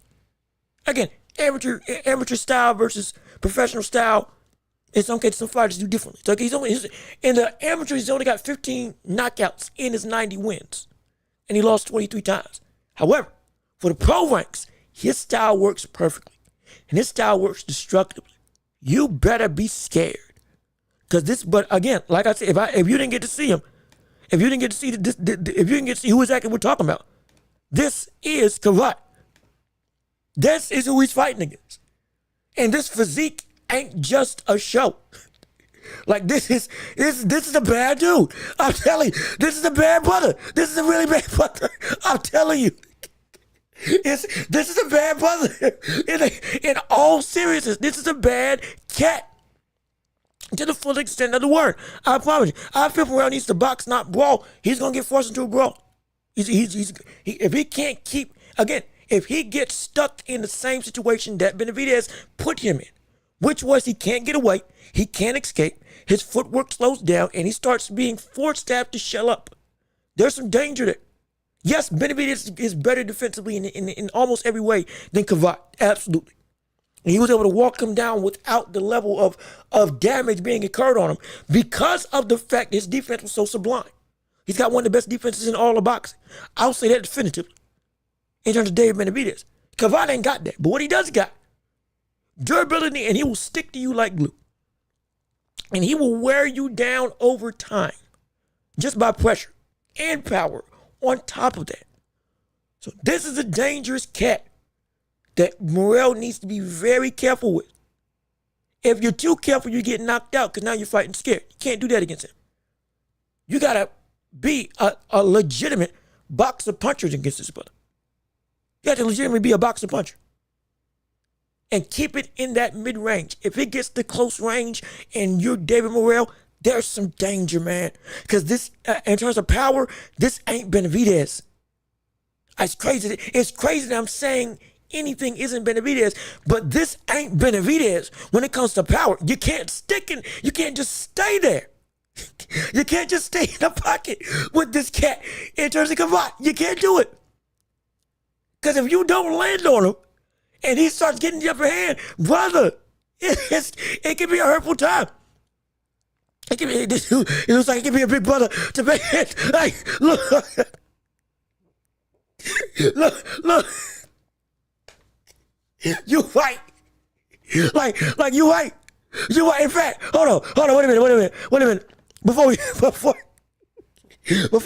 switch, hold on. Wait a minute. Let me hide the screen. Let me see if I can do a 1-to-1. Let me see if I can do a 1-to-1. Hold on. Wait a minute. I'm gonna see if I can work this out. Hold on. Come on. Let me see if I can get it side by side.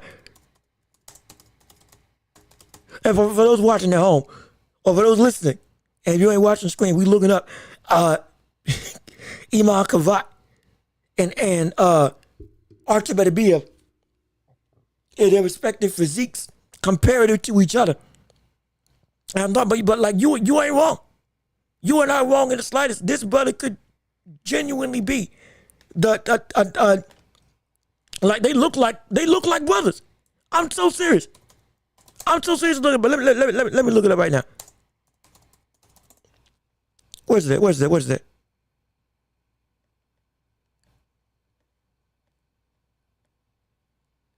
Look at. Can I find? Okay, yeah, here's one. Here's a good one. Here's a great one. Here's a perfect picture. Let me come on now. Don't slow down one now. We gotta keep the show flowing. Yeah, like look. Where's it? Let me switch it. Look at this. Dang it, no, wait, no. Shoot, okay, hold on. No, I messed up. Okay, so I can't do two screens. Okay, so we'll do one. Okay, so can you see? Let me make sure you can see. Okay, you can see. Okay, look at this. Then look at this. Like, but look at that. And then look at that. Like you if you switch the head, they're the same brother. I'm so serious. He is a wall of muscle.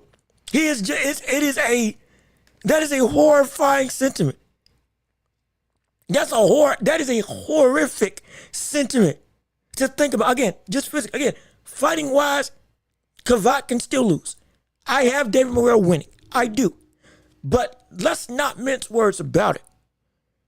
This brother, his body matches his style. And his style, his body matches his style. And his style fully exacerbates the ability of his body. His style essentially unlocks everything his body can do. That's what makes it horrific. He can still get beat, no question. He can still get knocked out in terms of Kavat, and I think he will. But it's more than just the physique that's scary. It's what we know this buddy can do with that physique. That's what's horrifying about it. That is what's so scary about it. But again, we need. In fact, you know what? It's 145. We still got more fights to cover, but I'm not gonna lie. We can't go into the championship rounds right now because while we can cover more of the fights, We still want to give time for other people to say what they want to say, but let me see. They really look like, they look like brothers. I'm supposed to say, yep, I see it. He's like 10 years, he's 10 years younger than Better Be Him. He don't look like he do it. he don't look like he do it. But it looks like he's right in line with him. Looks like he's right in line. But I think, you know what? I think we can do it. I think we're going to go into the championship rounds now for the sake of time, and we can still discuss the other things in the show while still giving you all the full breath to go in and talk your way through. We want to make sure we catch everybody before they leave so they can give them time to talk. So, without further ado, with all this being said, while still talking about the card of SHAKUR versus Zepeda, we going into the championship rounds right now. Hey. Oh, yeah. Let's get it started. Make sure you're on. It's time to shine. Whatever you want to say and talk about, we can discuss it right here, right now, on this show with everything you have at your disposal. Again, we can still talk about Canelo and Crawford. That's still a topic of the show. But for the sake of time, we're going to make championship rounds now so everybody can have their say and get their points out and get the stuff across so that we ain't missing anybody, because we don't want people to have to, pinch you, get out of here, and then bing, bang, boom. We couldn't say we waited too long. So we're going to start it right now. Whatever you want to talk about, any questions, comments, concerns, debates you want to discuss, everything you have at your disposal, whatever you want to talk about, we can do it right here, right now on the show. While you're getting your questions together, I'll quickly go through my picks for the rest of the card, the last two fights, and then we'll have your questions answered. And also, okay, you got 3 questions. Hey, put them in the chat and we'll have them answered right now. While you're getting together, I'll just talk and I'll go quickly through the rest of the cards so I can have, we can get the stuff that I was going to say out the way. And then, boom, we still give time for you all to say what you need to do. But go on and put your questions in there now. Put your comments in there, the debates, all this stuff. Put it in there right now. And let's get it started and popping. But real quick, Sabril Matias versus Puello. I'm not going to lie. I want to pick Matias so bad. I really do. I do. But so I got an inkling that Puello's going to be able to beat this brother. But you know what? For the sake of it, I'm going to pick Sabril Matias. Hey, we're going to stick with what we know. Made a video on this cat. But it's one of the most destructive punches in all of boxing. With this also being a smaller ring potentially for every fighter in this card, he is going to have a very dangerous advantage going up against Puello with his ability to more easily meet you and match you with that power and with, again, the arm punch and just the ability just to, if he lightly lands, he is going to hurt and hurt bad and wear you down. That is going to be something that I think Puello won't be able to withstand. So I think we're going to see this brother win. Now we're going to see him knock him out. Absolutely. And so that's my pick for that fight. Matias by KO in, you know what? We'll go early. We'll say round 6. He gets Puello out of there in round 6. Though we know Puello, again, is a good fighter. For the sake of just shocking all. And because I'm not going to lie, I really like Sabril Matias. I'm going to pick him in 6. I'm probably going to be wrong. But I'm going to pick Sabril Matias in 6 to knock out Puello in the fight. Absolutely. Yeah, that's going to be my pick. If I'm wrong, hey, don't shoot the messenger. So please don't shoot the messenger. But let me see. Benavidez is going to put on the show. Yes, he is. And in fact, for those of you that's fighting in a phone booth as infighter's dream, yes, it's going to be an infighter's dream. Specifically, Matias, I tell you, if there was any fighter I would be scared to go up against, it would be Sabril Matias in a smaller ring, knowing that I'm going to have to. More than I want to. Not again, and I'm a buddy who I would want to box and brawl. I'm an infighter, you know, if I was a boxer, I'd be a mix of Joe Frazier and Tyson. With better head movement, but the relentless pressure and the instinctive movement of a Joe Frazier. And the left hook that Joe Frazier had, I loved it. Loved that. And the body attack. Would have all that. Coupled with speed and power of a Tyson, that would be my perfect fighter. But regardless of which, brother, if I knew I was going up against somebody like a Sabril, who it was, even if I do everything right, I still might not be able to get away strictly because I don't have enough room. But that would be horrifying. Oh, that'd be terrible. That would be insane. I would love it if I was Sabril. Oh, I'm looking at my chops. I'm going out guns blazing. Cause guess what? I don't gotta save as much stamina to chase you down because I ain't got as much ring to have to chase you down in. So I can be a little bit more aggressive. I can take some more chances. My gosh, I could actually dare I say, I throw my hips into my shots. Because Matias, he doesn't really, again, it's just arm. He can do this for 12 rounds because he's just flowing arm punch. But brother, if I'm Matias in a smaller ring, oh my gosh, but I am ripping. For the first 3 rounds, I don't care. I'm ripping, just putting everything, all technique into every shot I throw, hips and all, just to go and say, hey, let me see what you can deal with. And you got to deal with this again later on in the fight because I'm gonna stand there for days. Absolutely, but it's gonna be an end fighter's dream. I guarantee you in this fight. Hopefully, it lives up to that hype. If this is in fact what we see. But I can't wait. I'm telling you, I can't wait for this weekend. It's gonna be exciting. Is Joseph Parker being played by boxing by not giving him a title shot against Usyk yet and giving it straight to Dubois even after he pulled out of the Parker fight due to a so-called illness? Yeah. You're right. You're right. You're not wrong. Because remember, I had said I thought Parker was gonna get that shot with Daniel Dubois or with Usyk before Dubois. At least be able to fight against Dubois because you are the champion, or at least an interim champion, or you're first in line for Usyk. But Dubois got a title. You and Dubois fight against each other. Winner gets the belt, and they fight Usyk for the title. That's what I thought. But I also did not rule out the fact that because Usyk said he's only got 2 fights left, we could then see Dubois automatically get the fight with Usyk first.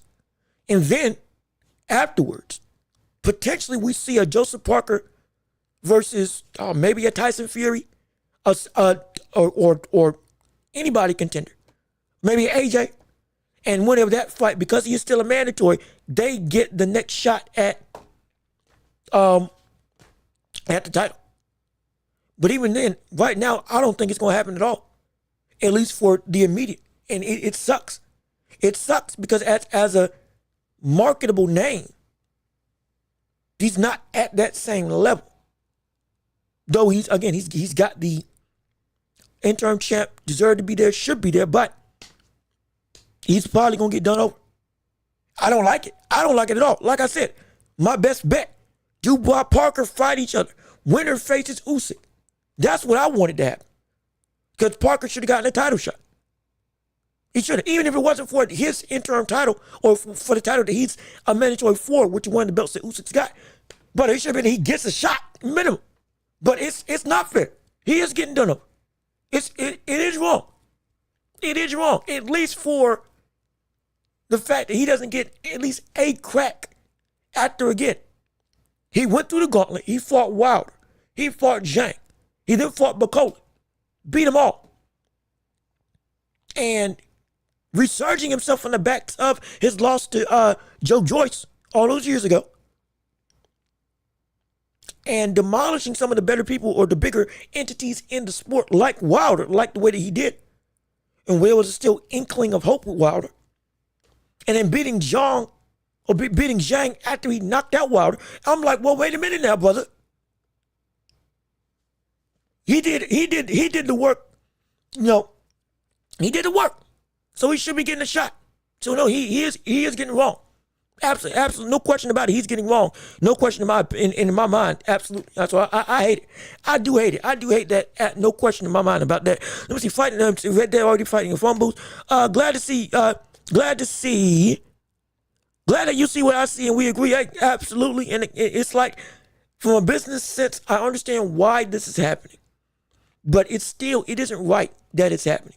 Because Dubois did what he was supposed to do, just like Parker did what he was supposed to do. Both of them should have been able to fight against each other for that last hoorah of who gets the ultimate prize. That's what should have happened. And I hate the fact that Dubois automatically got it. Not because he isn't, he didn't work his way up to get there. Both of them deserved a shot at the title. But because of where they were both at in their careers, both of them having the same story of comeback, okay.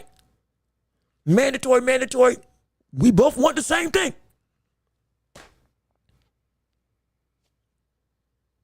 You beat AJ, I beat Zhang and Wilder. Let's see what happens. You beat Hergovich. I beat the man who beat Hergovich, or I beat the man who Hergovich beat, who he should have won against. Let's see what happens. That's what it should have been for me. Let's see. Is Fury wrong for wanting another title shot against Usyk while knowing that his so-called friend Parker deserves it at the moment, especially after Wilder failed twice? Fury's not wrong for wanting it. He's not wrong because, again, it is still Tyson Fury. Like I said, we have to be real about this. Parker also beat McCullough. You're absolutely right about that. Again, every challenge he's taken off and he's taken out, no question. But it's Fury's not wrong for wanting to fight for the title again. He's not, because even discussing it right now, we still say that Fury is a top 3 heavyweight in the world. We still do. Both of those versions of Fury that fought against Usyk would beat every single person in the division right now. They would. They would. We're being real about this. Both of those versions of Fury, whether it was the heavier, more flat-footed one that went in the second fight, or the first fight where, again, Fury honestly looked the best I've ever seen Fury since his heyday. Since like the best of his days. That first fight with Usyk was the best Fury I had seen in a while. Absolutely. Both of those versions of Fury would beat nearly most in the division. So I get why he still wants a shot again. However, just like I said with Anthony Joshua, just like I said with Wilder, you are now at the back of the line. Even if you're not all the way back, you're at least, 3 steps, 3 places back. You at least got to win one against an interim or one of the other deserving challengers before you should just get back in the reins of, okay, boom, I get a title. That's what it should be. That's what it should be. However, like we said, we're still dealing with business. And we understand the star power helps you skip the line. And we can't act like Fury doesn't deserve that level of star power to be able to skip that line. Though, again, it shouldn't be the case. We got to operate in reality. This is what's going down. Is he going to get it? We don't know. That's the thing. We don't know. He could retire again. Again, Turkey said, it agreed. Turkey said, yeah, he's fighting in 2026. So, if he keeps up with that, great. For now. If he keeps with that, love it. Can't wait to see him back. Want to see Fury back in the ring. Of course. Who doesn't? But should it be that it's for the title immediately? I don't think so. At least beat Joseph Parker. At least do that. You beat Joseph Parker, okay, fine. Give him a title shot. Usyk beats Dubois, hypothetically. Dubois or Usyk waits for Fury to come back, potentially beat, again, it's not guaranteed, potentially beat Joseph Parker, and then boom, okay, now you make the trilogy. Because he beat somebody that was a mandatory, that was an interim, that is at the top of the division. No problem. Even if he beats a Fabio Wardley, okay, fine. At least you beat a contender at minimum. Beat anybody. That's the interesting thing. Beat anybody. At least beat anybody before you fight against just eking up immediately for the title. Especially now with you, mind you, still, you are declining in your own right. So it might be best for your own sake that you fight anybody to see if you actually got it. At least that's what I would do. But, like I said, it ain't right. Ain't right that he gets to skip the line. But we know this business. If you're big enough, you can skip the line. Crawford skipped the line to fight against Canelo off the backs of that win with Smith because he was one of the biggest in the world. Tank can skip the line if he wanted to fight against any challenger at lightweight for the title. He could fight Abdullah Mason tomorrow if he wanted to. He could go on and call his shot and say, after this, I'm going after Abdullah. Make the fight. If he beats Lamont Roach, he could do that. So we know this power exists. Canelo can choose not to fight David Benavidez because he's got that power. We know he can force the line to stagnate because he's got that ability. We understand this. It's just a matter of how you use that power. That's the thing. And Fury, he's not wrong for wanting to get a title shot immediately. And we can't say that he couldn't. We can't say that if he did, we would all be upset. You can say you don't want to see the fight, but you can't say, okay, why is this not happening? Or why is this happening? We do understand it's still Fury. So he can choose that. He can choose to use that power or not. I just hate that it potentially can without Parker getting his just due. That's the thing. At least go through Parker if you got to get a shot. Don't just jump in and beat him. He said that's what I would. Hopefully, that's what I would want for him to do. But let me see. Let me make sure I got it.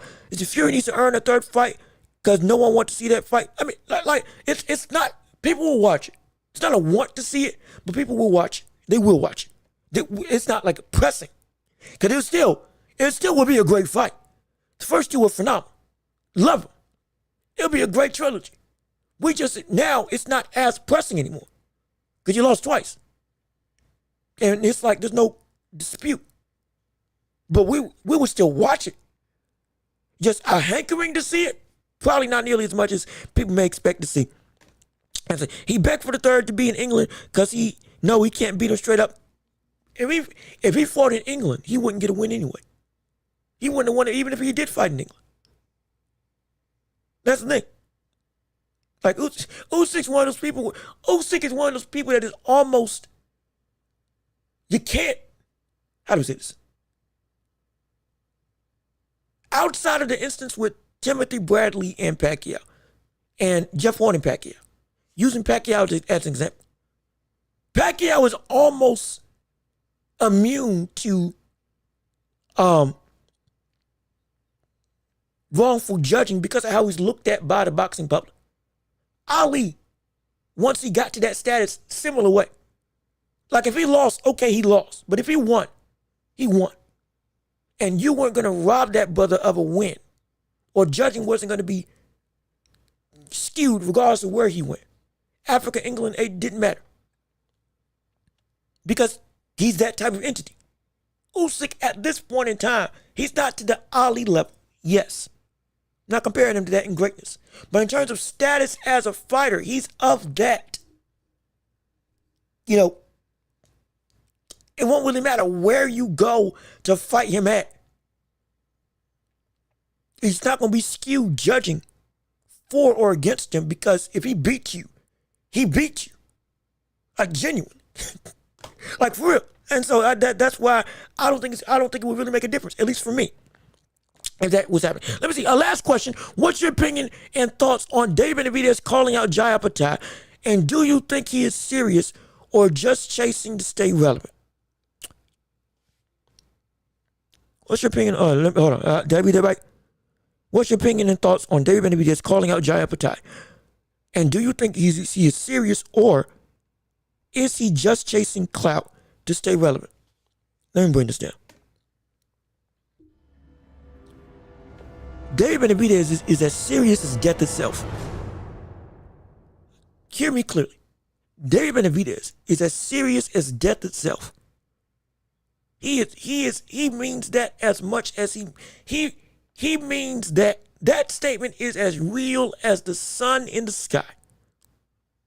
That statement is as real as the chair you're sitting in. That is not clout. David's going to cruiserweight. I think we all this got glossed over. His own pop said he's got one or two more fights at light heavyweight, with the last one most likely being for the undisputed title. And then he's moving up. If he's got two, this is one of those two. It's this one defending his belt. And then after Bivol versus Beterbiev, then it's going to be either one of them versus Benavidez. It's triple Bs. We're not talking about big baller brand. we ain't talking about big baller brand. in the sense of LeVar Ball. We're talking about Benavidez, Bivol, Beterbiev. A triangle of talent is going to become a direct line because one of those lines is going to get cut. One of them. It's going to go from 3 lines to 2. A triangle to a straight up direct connection. Because whoever wins that fight between them next year, they're fighting Benavidez. That's happening. I'm telling that's happening. That is absolutely. Mark my words. Mark my words. It's happening. And then after that, he's gone. He's gone. He's gone. After he fights that fight, he's gone.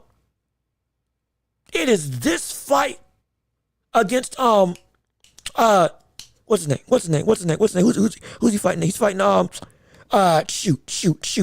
What's his name? What's his name? I just had it up. No. Anthony Yarde. That's what I was thinking of. Is this fight versus Anthony Yarde? Benavidez is fighting next. Then he ain't fighting again until Bivol and Beterbiev in 2026. And then he's going to fight the winner of that. And I think win, lose, or draw, he's moving up. More likely, if he loses, he might try to stay and get one more crack at it. Earn his way back up. But if he wins, he's gone. He's gone. I'm the undisputed light heavyweight champion. I beat the best in the division. Boom. Cruiserweight, here we come. Jai, where you at? Zerto, where you at? I'm coming.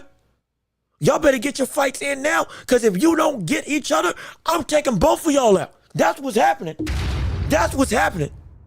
If I don't fight, if y'all don't get it right between y'all, I'm coming up and I'm blowing up that whole fight. Because I'm taking on one of you. I'm taking on one of you. There's going to be a wrench in the system because I'm fighting one of y'all. I'm fighting for one of y'all for a title. That's happening. So I'm telling you, it's that statement. It's not a statement. It's what did Paul Heyman used to say when he was teaming with Brock Lesnar? But it's not a prediction. It's a spoiler. It's not a prediction. It's a spoiler. The second I'm done down here, I'm coming up. I'm moving. Y'all better watch out, cause I'm coming up to 199. Zerto, Appetite, Claudio, Jake Paul, I'm coming. I'm coming. I don't care where. I am there. Y'all better watch out. Because he's on his way. But, he's on his way. It's about to be, I'm telling you, it is insane movement. It's insane movement, boy. It's a scary sight to see. It's a scary sight to see. Now, again, how high he can go, I don't know. But I know he's real about it. Like, y'all thought I was playing when I said Benavidez said, forget Canelo, I'm making my own legacy. Y'all thought I was playing. He's not. Like, he is literally going above and trying to go beyond what Canelo did. That's the scary thing. And we know, and you know what's crazy? We know he's vulnerable. We know that he is vulnerable. We know that he is not invincible at this weight class. We know up there would be even more danger. But he doesn't care. And we've seen what he's already turned into as a fighter with him having to elevate. There's an argument that this brother has gotten more technical talent than the likes of Roberto and a Jai Appetite. From a technical perspective, from a boxing perspective, there's an argument he's evolved into a better boxer than both of them right now. I'm so serious. Actually, I don't even think it's an argument. I don't think it's an argument. I think as a fighter, he's a better fighter. It's just the risk of power might be too much for him to overcome. But as a fighter, he's a better fighter than Zerto and better than Appetite. And that's not me trying to cast aspersions. I'm saying, look at how they fight. Look at what they do. Look at their abilities. This is not disrespect. But I'm not going to lie about what I'm seeing. There's a reason he is top 10 pound for pound. It is not just David Benavidez. It's not because it's a fluke, but he is real. This cat is evolving so quickly and so easily. It's horrifying. It's petrifying. And we know the brother is susceptible. But it's like it doesn't matter. It doesn't matter because he's just gotten so doggone good. I'm so serious. Let me see. So the great question is, who's winning, Benavidez or Apatai? I don't know. I can't. That's the question. And again, it's if he gets up there. It's if he gets up there. Again, it could, like I said, he could stay. If he loses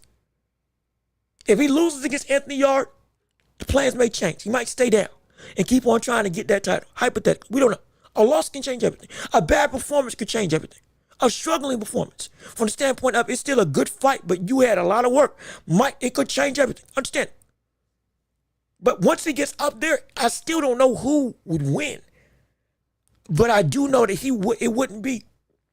it would be, we couldn't say that he would just outright lose.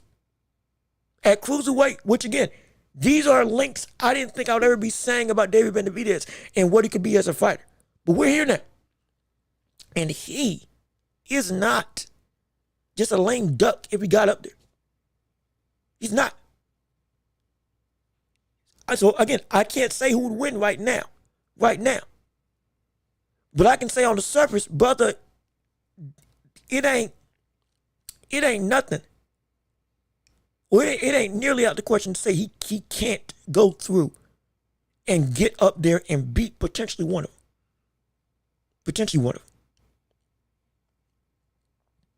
Apatai or Zerto, depending on who, maybe both, potentially, if he has to go through both of them.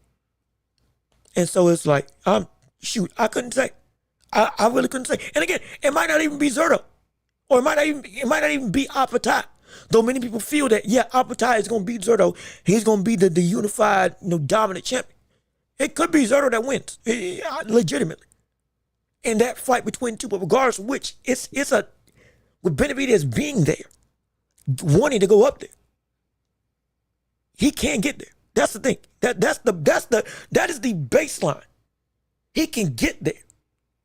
That's what's scary. He can get up there. How successful he can be, I can't see the future, but he can get up there, and that's what's horrifying. I duck Benavidez. He's scary. Yeah, man. I'm like he's so horrifying. He's so hard. Without the power that he had at 168, he's still just as terrifying of a fighter. Because now people are seeing his technique shine, and they're saying, "Oh, this buddy, he's not a monster because he's strong. He's not a monster because he's just big. He's a monster because this man is good. Is elite. He's one of the best in the world. No question. Let me see. After the way Benavidez looked against Fighter Morrell, I don't think so, bro. And he looked good against Morrell. For me, he looked great against him. He got caught twice. And the first time was legitimate, off a counter. The other time was after the belt. And when he got caught legitimately the first time, brother, he still fought his way from being rocked to still controlling back the round in less than 10 seconds. And it was like 30 seconds left in the round, or maybe closer to a minute. And he still controlled that round for the rest of the fight after getting rocked, and did not get rocked again up until after the belt, and kept Morrell in that same position. That's elite. Like that's elite. I was like, let's see, Oh shoot! I just missed weight. I can't fight him. Jean-Luc, here's your chance. Well, hey, brother, I'll do it. If I shock the world, it's great. I'm probably gonna lose, but guess what? I'll make some money. So, like, I ain't talking no smoke. I ain't scared of nobody. I'll talk. Hey, look, Mexican monster, you ain't nothing. See, monsters get slain all the time. You know what we call people that get? We call them heroes. We call them valiant myth. We call them myths. Now I'm the monster. I'm the man. I'm the man that beat the beast. That's what I am. And I'm that one. I'm that one. I'll make it happen. In fact, hey, look, if you want, somebody send this David to be this. Hey, brother, if you want to get in the ring with me, come on and see what you got. And we can do it. We can do it on video. We can do it in the ring. I'll interview you straight up inside your own gym. And, brother, I'll spar with you afterwards. And I'll show you what a real champion can be about. So, I'll teach you I'll show you what it means to be great in more ways than one. If you just give me an opportunity, I'm there for you. Oh yeah. You know, look, I'm undefeated. I ain't never lost in the ring. You know why? Because ain't nobody tried to fight me. You know why? Because I'm just that good. You're doggone right. I'm just that good, brother. So if you really want to put yourself to the test against the best of the best, you come after me and I'll show you the world. I'll give you the world and I'll rip it away in the same night. I promise you. Oh, shoot. Oh, man. Look, if I was a fighter, I would be great for promotional appeal. I would love it. Oh, my gosh. Just as a manager. Just as a mouthpiece. I could sell a fight. I could talk with the best of them. I can. all this time watching wrestling, watching promos, being quick with it. Oh yeah, I could cut a promo now. I can. I'll get people excited. I can do it. I can definitely do it. That's how you cut a promo. Oh shoot. That's how you got to That's how you sell. See, Berlanga, that's how you sell a fight. That's how you make people invested. Oh, look, I guarantee you somebody's gonna send this to David. Clip all that and send that to David to be this. Get him in contact with me. I don't care how. I'll make it happen. We'll fly out. Just hey, it'd be great for this thing. I'll face off with him. We'll do it all. We can have an interview, a real talk. Hey. Make it happen. Send it to him. Spam him. Flood him. Flood him with all this information so we can make this happen. So I can see this brother face to face. Ah, that would be dope. That would be so cool. That would be so much fun. But let me see. Let me see. No, you just saying you can have a Hagler. You can have a Hagler Leonard fight, right? So you want Leonard to go to the door. It's like, I mean, and see. Again, and we're going back and forth with conversations. But real quick, like I said before at the start of the show with Leonard, Leonard could fight toe-to-toe. He could move, absolutely. But that man was a killer. Like he had one of the biggest mean streaks in all of boxing. He wasn't just a pretty face. This cat would try to eat you alive and want to hurt you. He wanted to hurt people. He would have teed off on a reporter because they were playfully sparring with him. And the reporter landed a jab on him. A light jab on him. Next thing you know, but he saw red. He walked him down, set him up, and then hit him with a shot to the body. A legit shot to the body. And he was like, yeah, I saw red. I was trying to kill him. In that one instance, my switch flipped. And it wasn't a sparring match no more. But you landed on me. It was a fight. I'm trying to kill you. That's what he did. Leonard, but he could fight toe-to-toe. He fought toe-to-toe with Duran the first fight.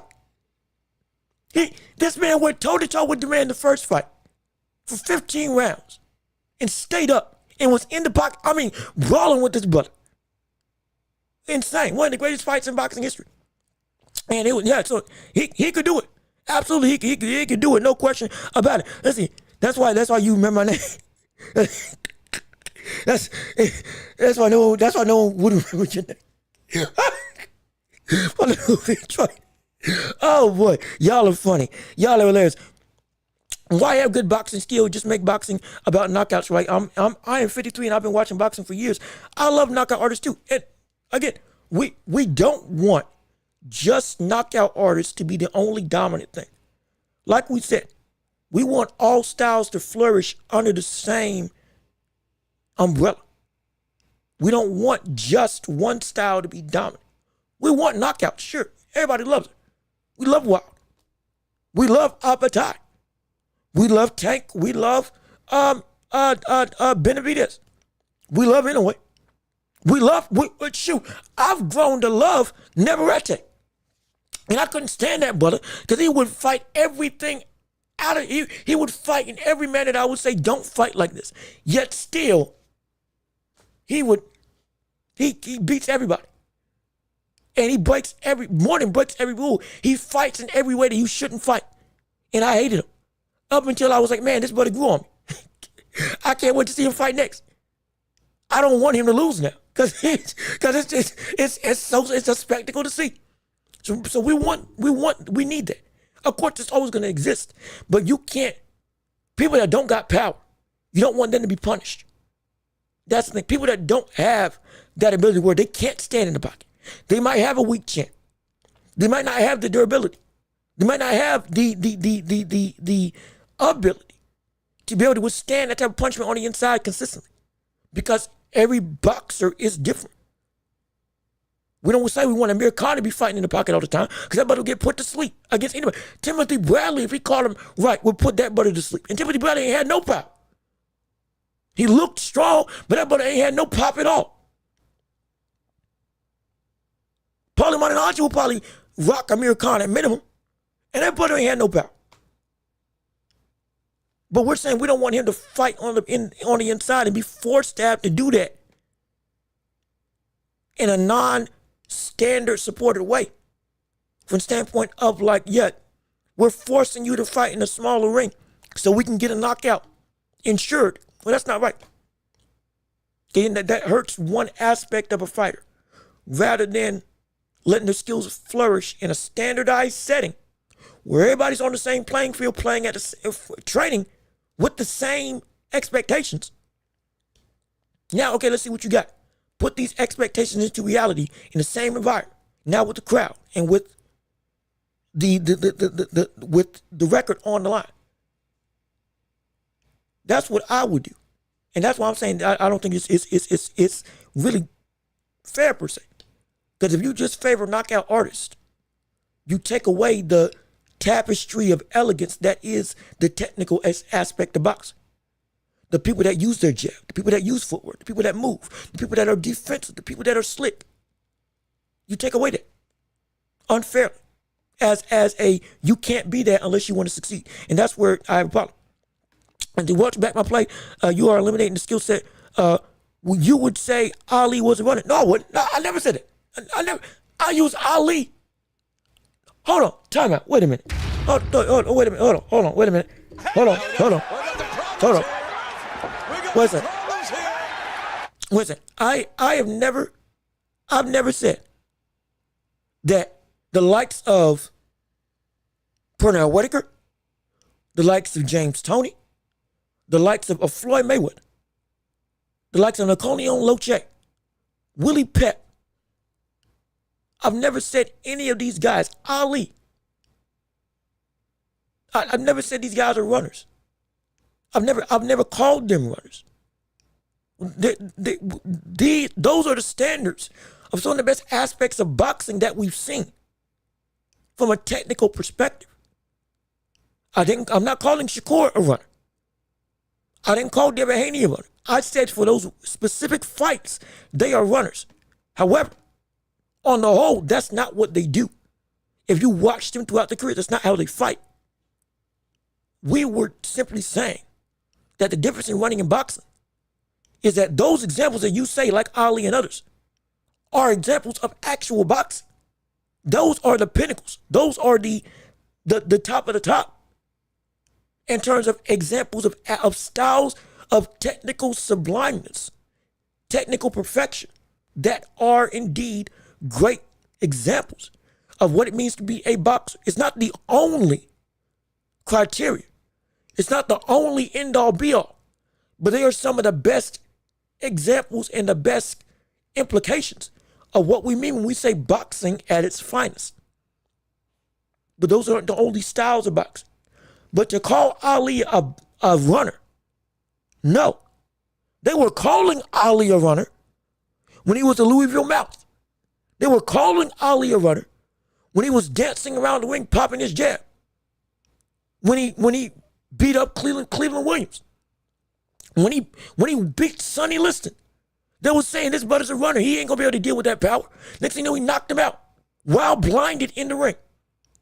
And then knocked him out again quicker than the first time. With a pull count of a right hand. Used by dancing and lulling him into a situation where he overextends and then boom, catch him right then and there. No, are we going to call Larry Holmes a runner? Because he fought similar to Ali. The second most title defenses in heavyweight history. One of the longest spans of a prime that we've seen in heavyweight history. A contender all the way up until he lost to Mike Tyson at like 42. We're going to call him? Are we going to call that a runner? Are we going to call Tyson Fury a runner? Because of how we're not talking about when he turned into a more sit-down brawler like he did against Wilder. We're talking about before that, when he fought against Klitschko. We're going to call that running? We're going to call Usyk a runner because he uses footwork. We're going to call Lomachenko a runner because he uses angles, distance, defense.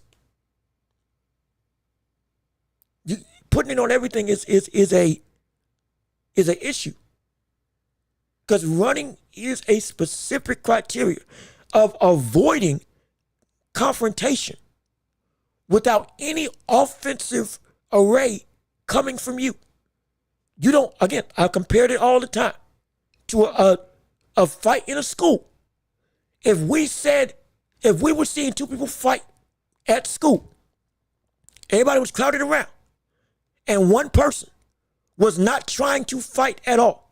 They were not throwing, they were shelling up, they were trying to only evade, and they had the look and the style of somebody who did not want any part of the fight, yet the other person on the other side of that circle still was trying to hit them. We would not call that a fight. We would call that bullying because it's not a fight. There's only one side of engagement being willingly done. The other one does not want any part of anything to do with this fight. So it's not a fight because one person is only doing everything. But if you had two people that were actually swinging at each other, even if one is aggressive and one is more so using a jab and slipping and then using the jab again, because I've seen it in a fight. It's happened before. We call that actual fight because both people are actually attempting to land and hurt. And they're looking to do damage against each other. In an aspect that is, hey, it is apparent.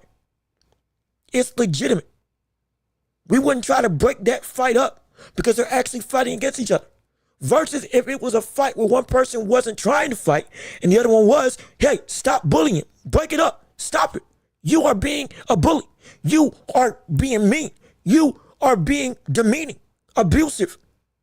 Because he doesn't want to fight you. Why are you trying to punch him? That's the difference. We don't call Ali that. Ali's one of the greatest warriors in boxing history.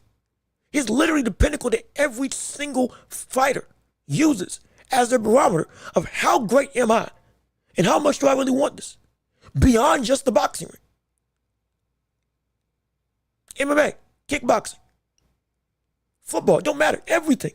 Ali is that big of a fixture.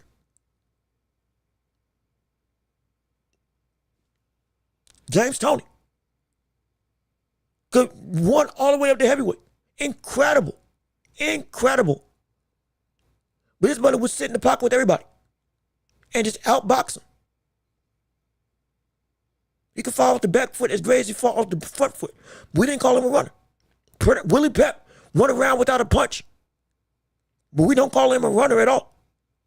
Because that brother still, he did it just because he could. But still, in fact, I think the story goes, he told his corner, hey, I'm going to win this round without throwing a shot. And he did it. Then he went right back to going through and beating the brother for the rest of the rounds with actual punches. He did it to prove a point. Then went back to actually doing what he does best. This type of statement is completely wrong. This is completely wrong because I would never call people like that. I would never call Ali or the Whitakers of the world or the Floyds of the world. I would never call them runners because they're not runners. An example of a runner specifically is William Skull. That is exactly what I don't want to happen. But to say Ali is a runner, is ridiculous. That is demeaning and disrespectful to the legacy of Muhammad Ali. It is.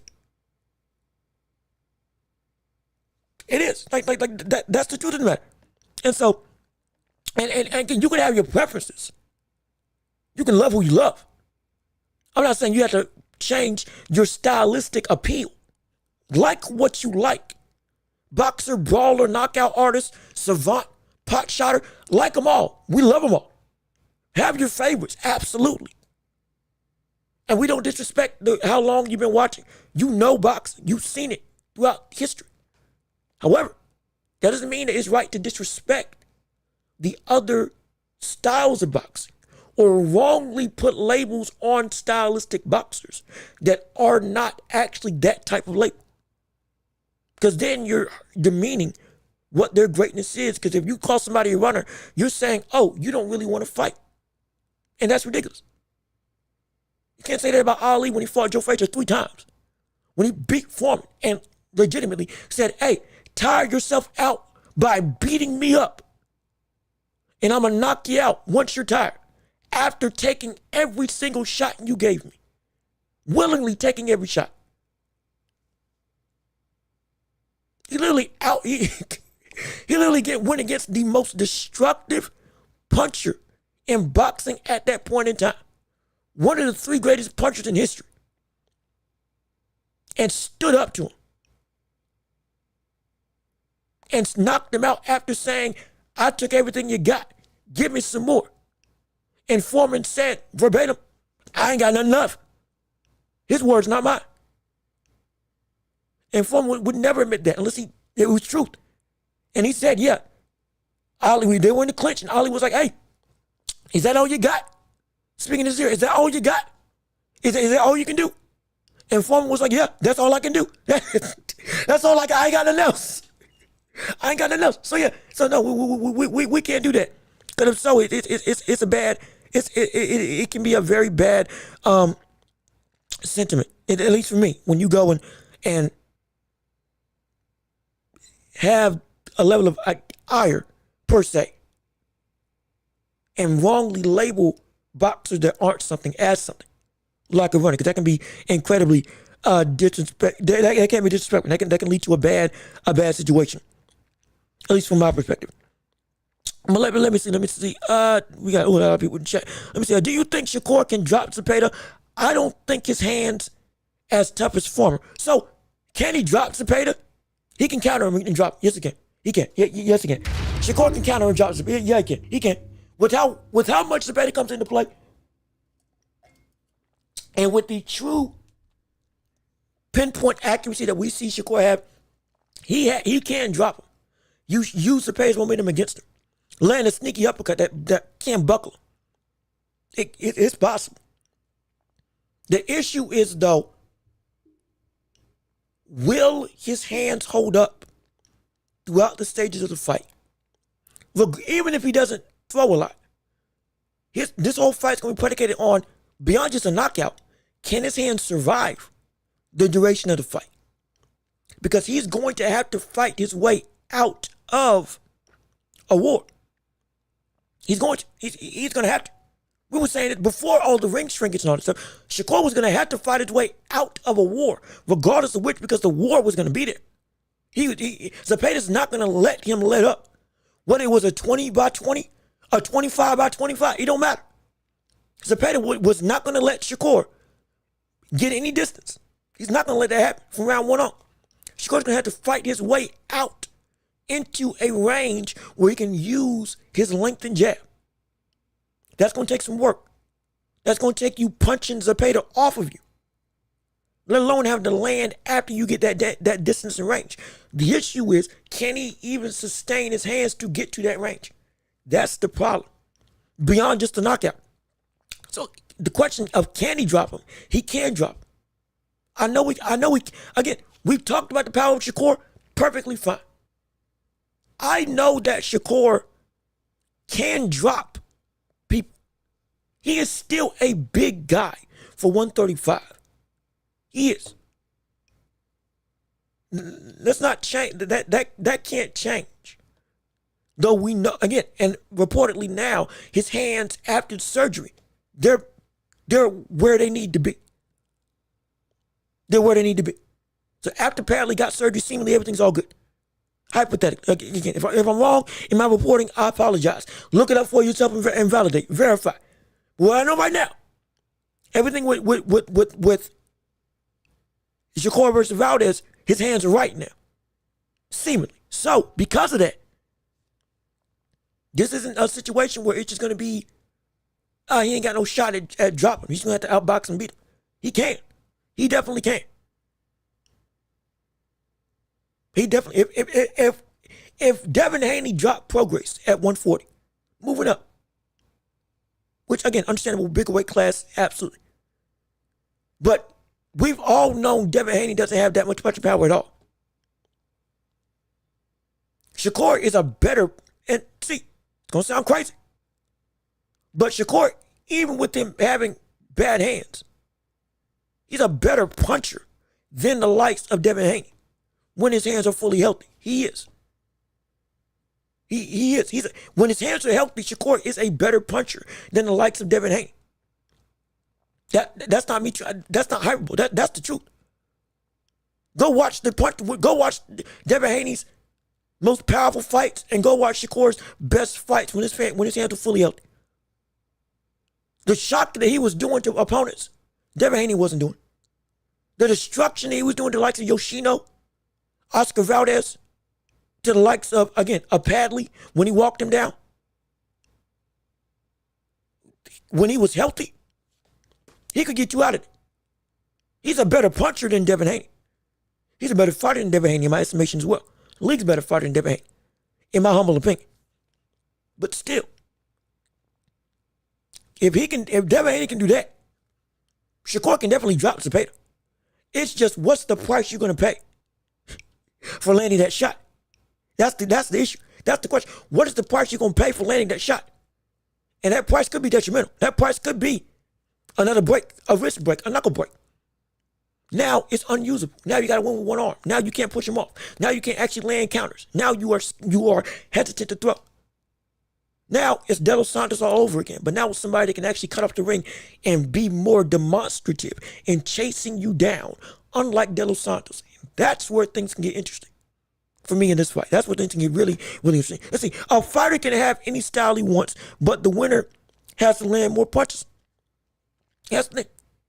And again, with the way that judging is scored right now, you can land less punches, but if your punches are more effective shots, then you can still win the fight. But I get the gist, same thing still. You still got, you can be a better fighter, but you still got to win. You still got, I don't care how good your skill set is.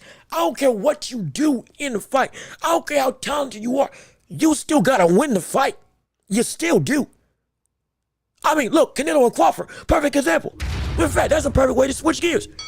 We can talk about Canelo and Crawford because that's part of the thumbnail. we gotta get the people at least what they think they're coming in here for. Canelo and Crawford. I don't care how much you think that Crawford is a better fighter than Canelo Alvarez.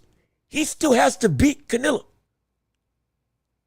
I don't care how much you think Canelo is a more destructive force to Terrence Crawford that Crawford can't handle.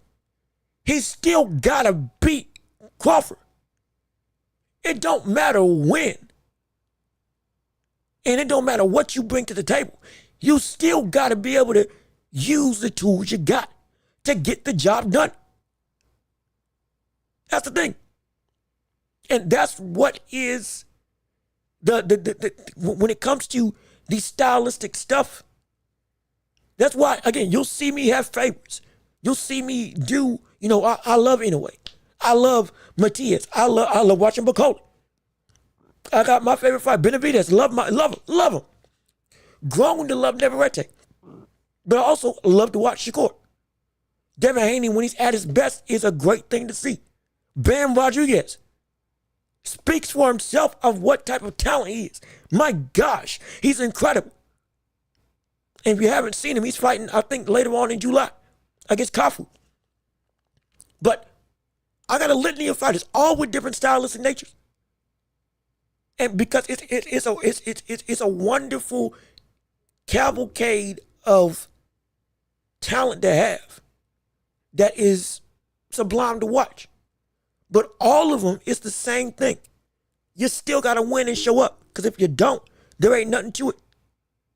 And again, going back to Canelo and Crawford, the question with Crawford and Canelo, and again, we're ebbing and flowing, we're switching gears also, but we're just talking. With Crawford and Canelo, the issue with Canelo beating Crawford, all that power, you still got to be able to land it effectively. And of recent, we're saying you haven't been able to land as effectively, especially against top-level competition, as we have seen you be able to do in the past. That's where the concern comes into play. All this talent, but you can't do nothing with it. Ali, your hands can't hit what your eyes can't see. Is an adage that, again, was true for him, and it's true for a lot of things. With Teddy Atlas, perfect example. You need a delivery system, because what's the point of power if you can't use it? What's the point of having a great punch if you can't land it? What's the point of having all this talent, but there's nothing in you to be able to make that talent effective? That's where we are at when it comes to Canelo. That's the biggest gripe with Canelo versus anybody else. You've got to be able to land the stuff against the people that you say you have an advantage over. Benavidez showed it multiple times at light heavyweight.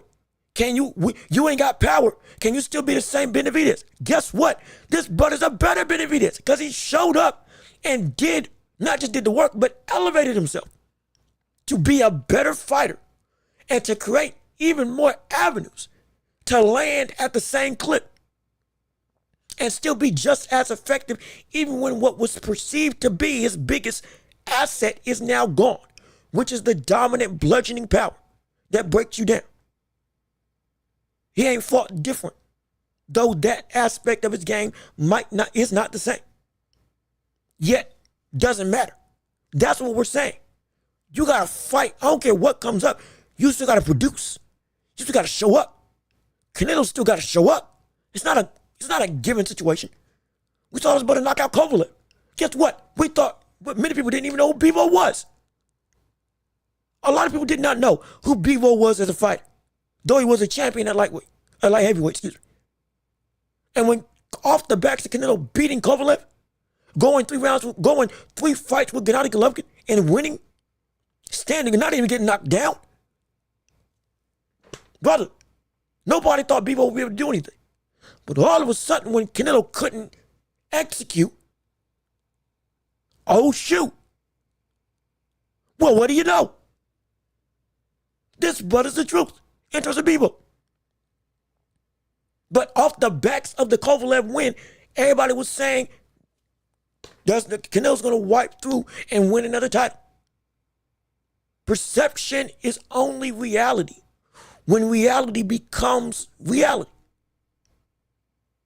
In terms of the fight game, I don't care what you perceive as it to be. I can predict all day long about stuff. That don't mean that I'm going to be right. But at the same time, even if what I think in my heart of hearts is actually going to happen, it's still got to happen. It still has to happen. You still got to show me what you got and prove what I feel is right and or wrong.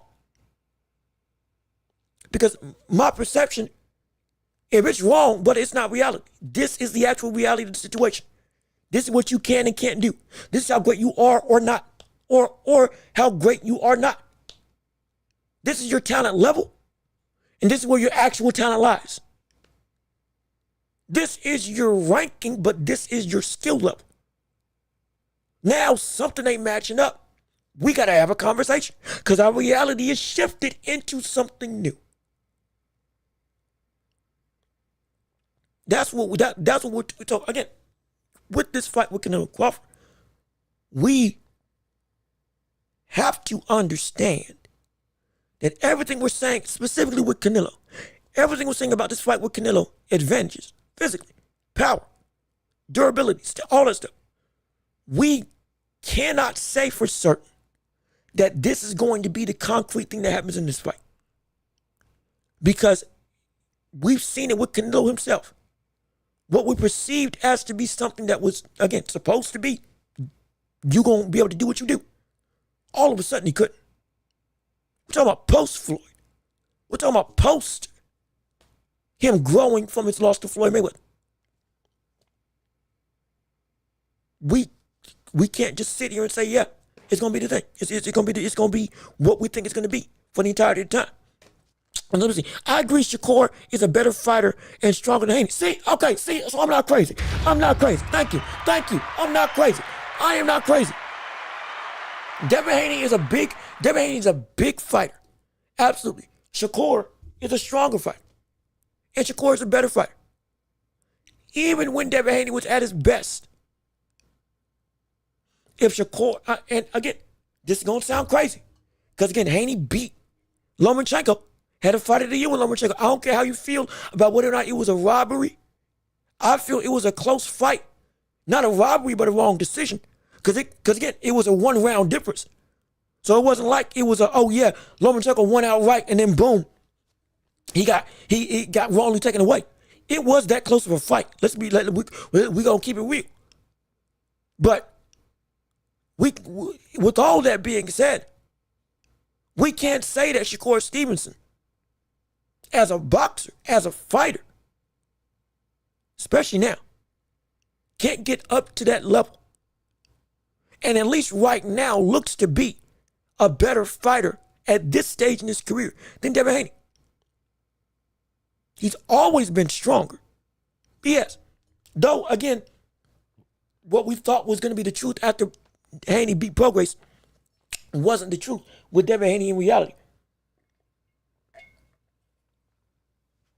But when we look at Haney versus Shakur now, Shakur is a better fighter. Shakur is a more talented fighter.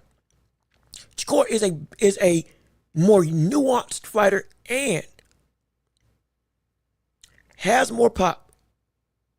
Though his hands betray him, when his hands don't betray him, he can punish anybody. Mind you, don't forget, he almost got Haratunian out of there. We can't forget that. He almost got Artem Haratunian out of there.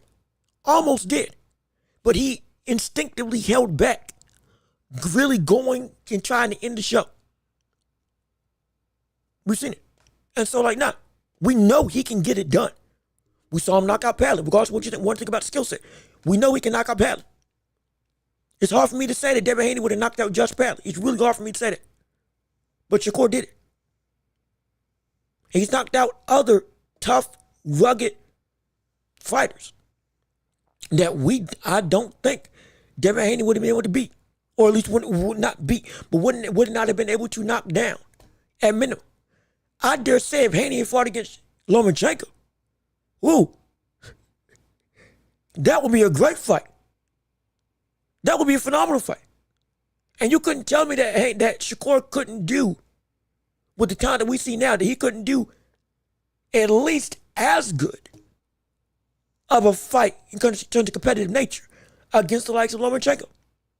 Win or lose, I don't know. But I'm saying, get to that level, you couldn't say that. Because he also would have better gifts physically than the likes of Devin Haney. And as a boxer, inside and outside, at least right now, he's better. At least right now. At least right now, he's better. At least right now, he's better. Let me see. Vlogs. Shakur by unanimous decision. Talking about yeah. Well, it might be split. And again, it's going to be contingent on the hand injury. All of this stuff is contingent on the injuries of Shakur Stevenson, which is really frustrating because I don't know. It could turn into a split decision.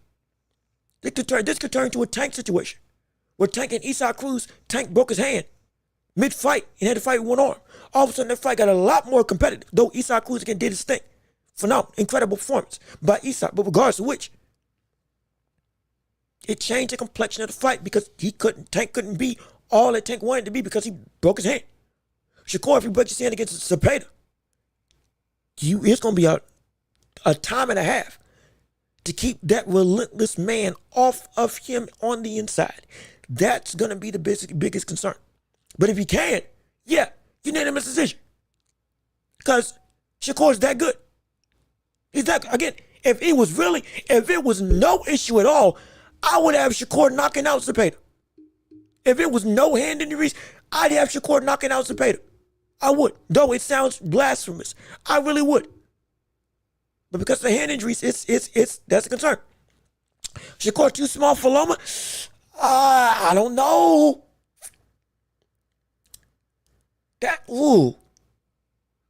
Would Shakur be too small for Lomachenko? I don't think he would be. You can argue boxing ability, sure, but from a talent perspective, I don't know. I don't know. I don't think he would be. I don't think he would be too small. I don't think he would be too small for Lomachenko. I think he would have the similar advantages that we saw to Devin Haney. But again, in my opinion, with more physical ability, with more physical power. But I don't think he would be too small. It would still be an insane technical display. It would be a fight at least just as difficult. But I don't think he would be too small for him, at least in my estimation. Let me see. Also, wait a minute, hold on. How you doing, Roman Vasquez? I'm sorry. You've been commenting, and I've been reading. Absolutely. I don't think I said hey. So, hey. How you doing? Glad that you're here. Appreciate you joining in. If you haven't already, leave a like on the stream. If you want to support the show, we got links on the screen that you can scan and in the description. And for anybody who hasn't subscribed, hey, go ahead and subscribe. And thank y'all so much for tuning into the show. It's been a phenomenal show thus far. Good gosh, we're almost at 3 hours. Okay, well, once we hit 3 hours, I think we're going to wrap it up because people still got things to do. We got people in the chat that are still rocking with us, and we love it. Absolutely. We appreciate all of you coming in and staying around. It's been phenomenal talk. Oh, my gosh, it's been incredible talk. Absolutely. But again, going back to the Shakur thing, I don't think it would be too small for it. And so with Roman Vasquez, let me see what you got to say now. Now that I've properly said what's up to you and welcomed you into the empire, let me see what you got to say. I've been watching Bebo for years because he looks like my nephew. And I say Canelo better not move up in weight again. Bebo better be able to kill him. I more so, I dare say it's the same way now. Because see, Bebo better be able to knock him out. No question. Better be able to knock him out clean. And also, vlogs, Loma's natural 126. Yes, he is. Naturally, he's 126, maybe 130.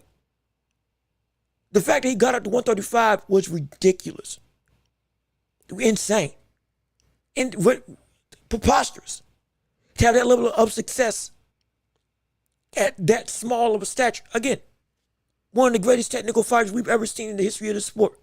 No question. Legacy would never go wrong. But the fact that he was fighting between 126 and 130 as his best weight class, and he was getting up to 135, insane, preposterous, ridiculous. But going back to this one, if better be able would kill, I mean kill, the likes of Canelo Alvarez. There's a reason why Canelo did not call out Better BF. When he was on that tirade of I want to get my belt back, I want to go get the title again, get my revenge. After Better BF beat Bivol, Canelo stayed his butt silent, didn't say a doggone thing about moving up again. And when he did, he would only bring up Bivol, didn't touch Better BF, because Better BF would put that man in the dirt. He would destroy. He would end his career right then and there. I promise you. But now, Bivol would beat Canelo worse than he did the last time. Because now Bivol has gotten even more comfortable fighting, not just on the front foot, but he went against the most feared puncher, not just in the division, but one of the 3 strongest punchers in all of boxing, pound for pound. And he came up and beat him at his own game. He was more aggressive. He traded with the brother. He ate some shots and he never went down. And he learned to handle that level of punishment and beat him to the punch also in the most dangerous situation of trading with the most destructive entity in light heavyweight. And he came out the other side with a victory. If that ever happened against Canelo Alvarez, this time, at this stage of Canelo's career versus at this stage in Bivol career, Bivol would knock him out. Bivol would knock him out. He would knock him out. He would knock him out. We got some problems here. Bivol would knock him out. Canelo ain't surviving 12 rounds this time. He's not. Canelo would get knocked out now by both of them. If he fought Bivol or Beterbiev now, he would get knocked out by both of them. I'm almost assured. I am almost assured. Because even when Bivol fought against even when Bivol fought against Canelo, Bivol still was respective of the power of what Canelo brought to the table. He did. He even acknowledged, hey, Canelo's strong. You see what he did to my arms? Great. But now that he fought Beterbiev, Canelo, I dare you to stay on the ropes again. I dare you to goad me in, to try to set me up for a counter like you did in the last fight. I'm not letting up now. I went against a brother who could kill you, and I came out on top. Nah, bump that. Oh my gosh, oh my goodness. Oh, I wish you fight me again. I want you to fight me. I want you to fight me again. But I will kill you now. I will go and destroy you in ways you didn't think was possible with me as a fighter. Now, with me knowing that you're going to shell up again. Nah, knowing that you got a bad gas tank at this division. Again, worse than it was last time. Knowing that you're slower, worse than you were the last time you came up here. Knowing that you're older than the last time you came up here. No, no. Ha, nah, you don't want that smoke. I'm telling you right now, Bivol knows Canelo don't want that smoke. He beat him. He beat him bad. He beat him really bad. Let me see. Shakur be big for Loma in the ring. Yes, he would. Loma walked through Haney. Loma walked Haney down, but Loma didn't walk through him. He didn't. He walked him down. Second half of the fight, he walked him down.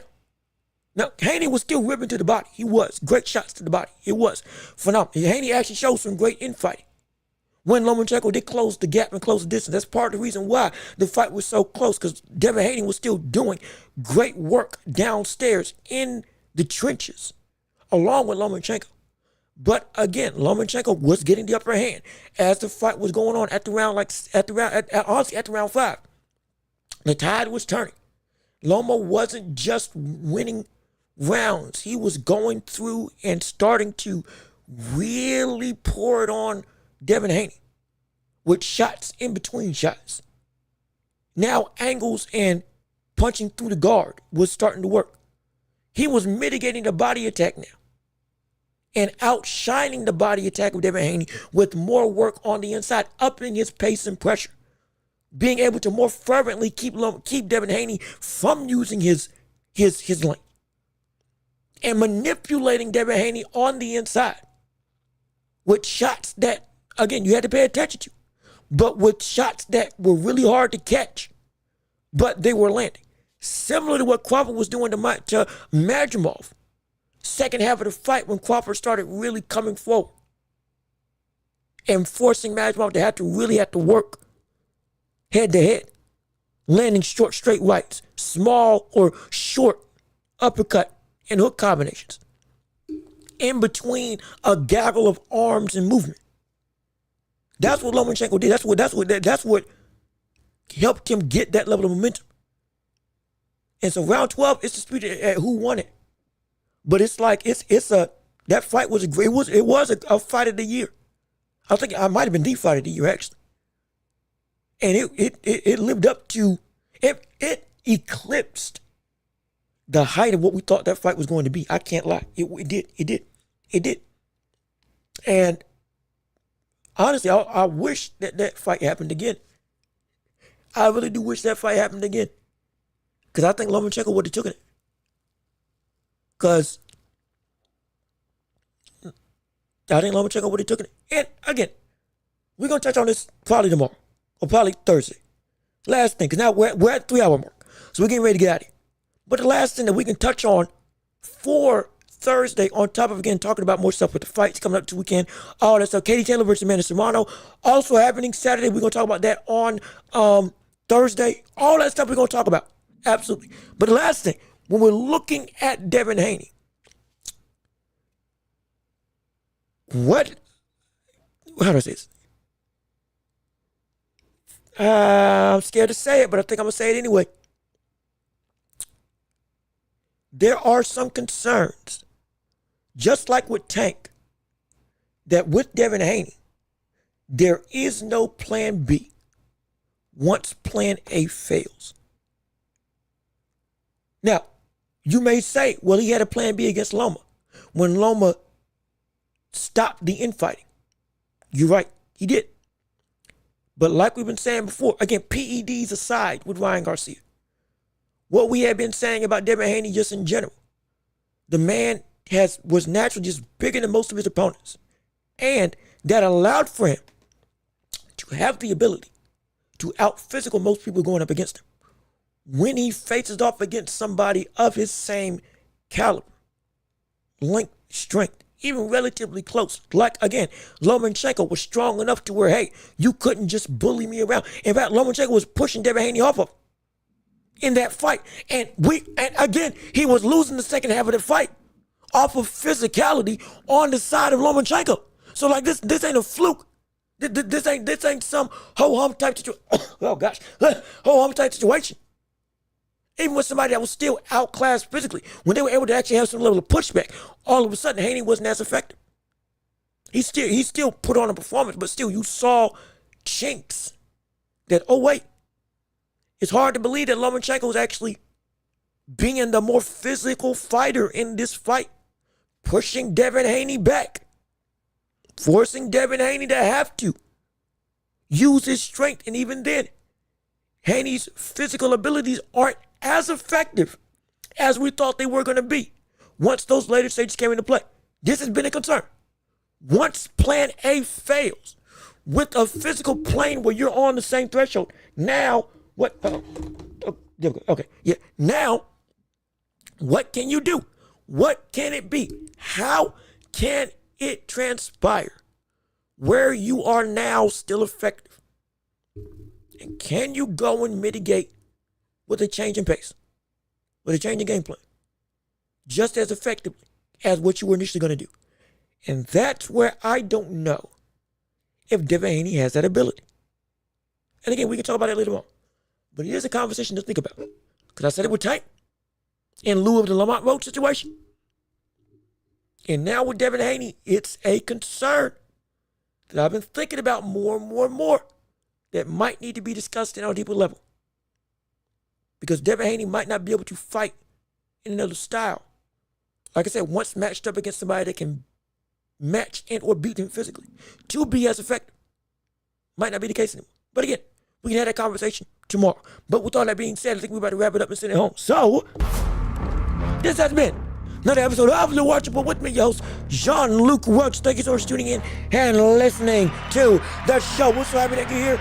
Hopefully you had a great time. Hopefully you enjoyed what we did going on today. Hopefully you enjoyed the show. Hopefully you liked everything that we discussed. We're going to be back on Thursday talking about the world of sports, boxing, and beyond. We're still going to post this show afterwards today for anybody to listen and share on every podcasting platform imaginable. Don't forget to subscribe to the channel if you haven't already. Share the show with everybody that you can. Please go and like the stream if you haven't already.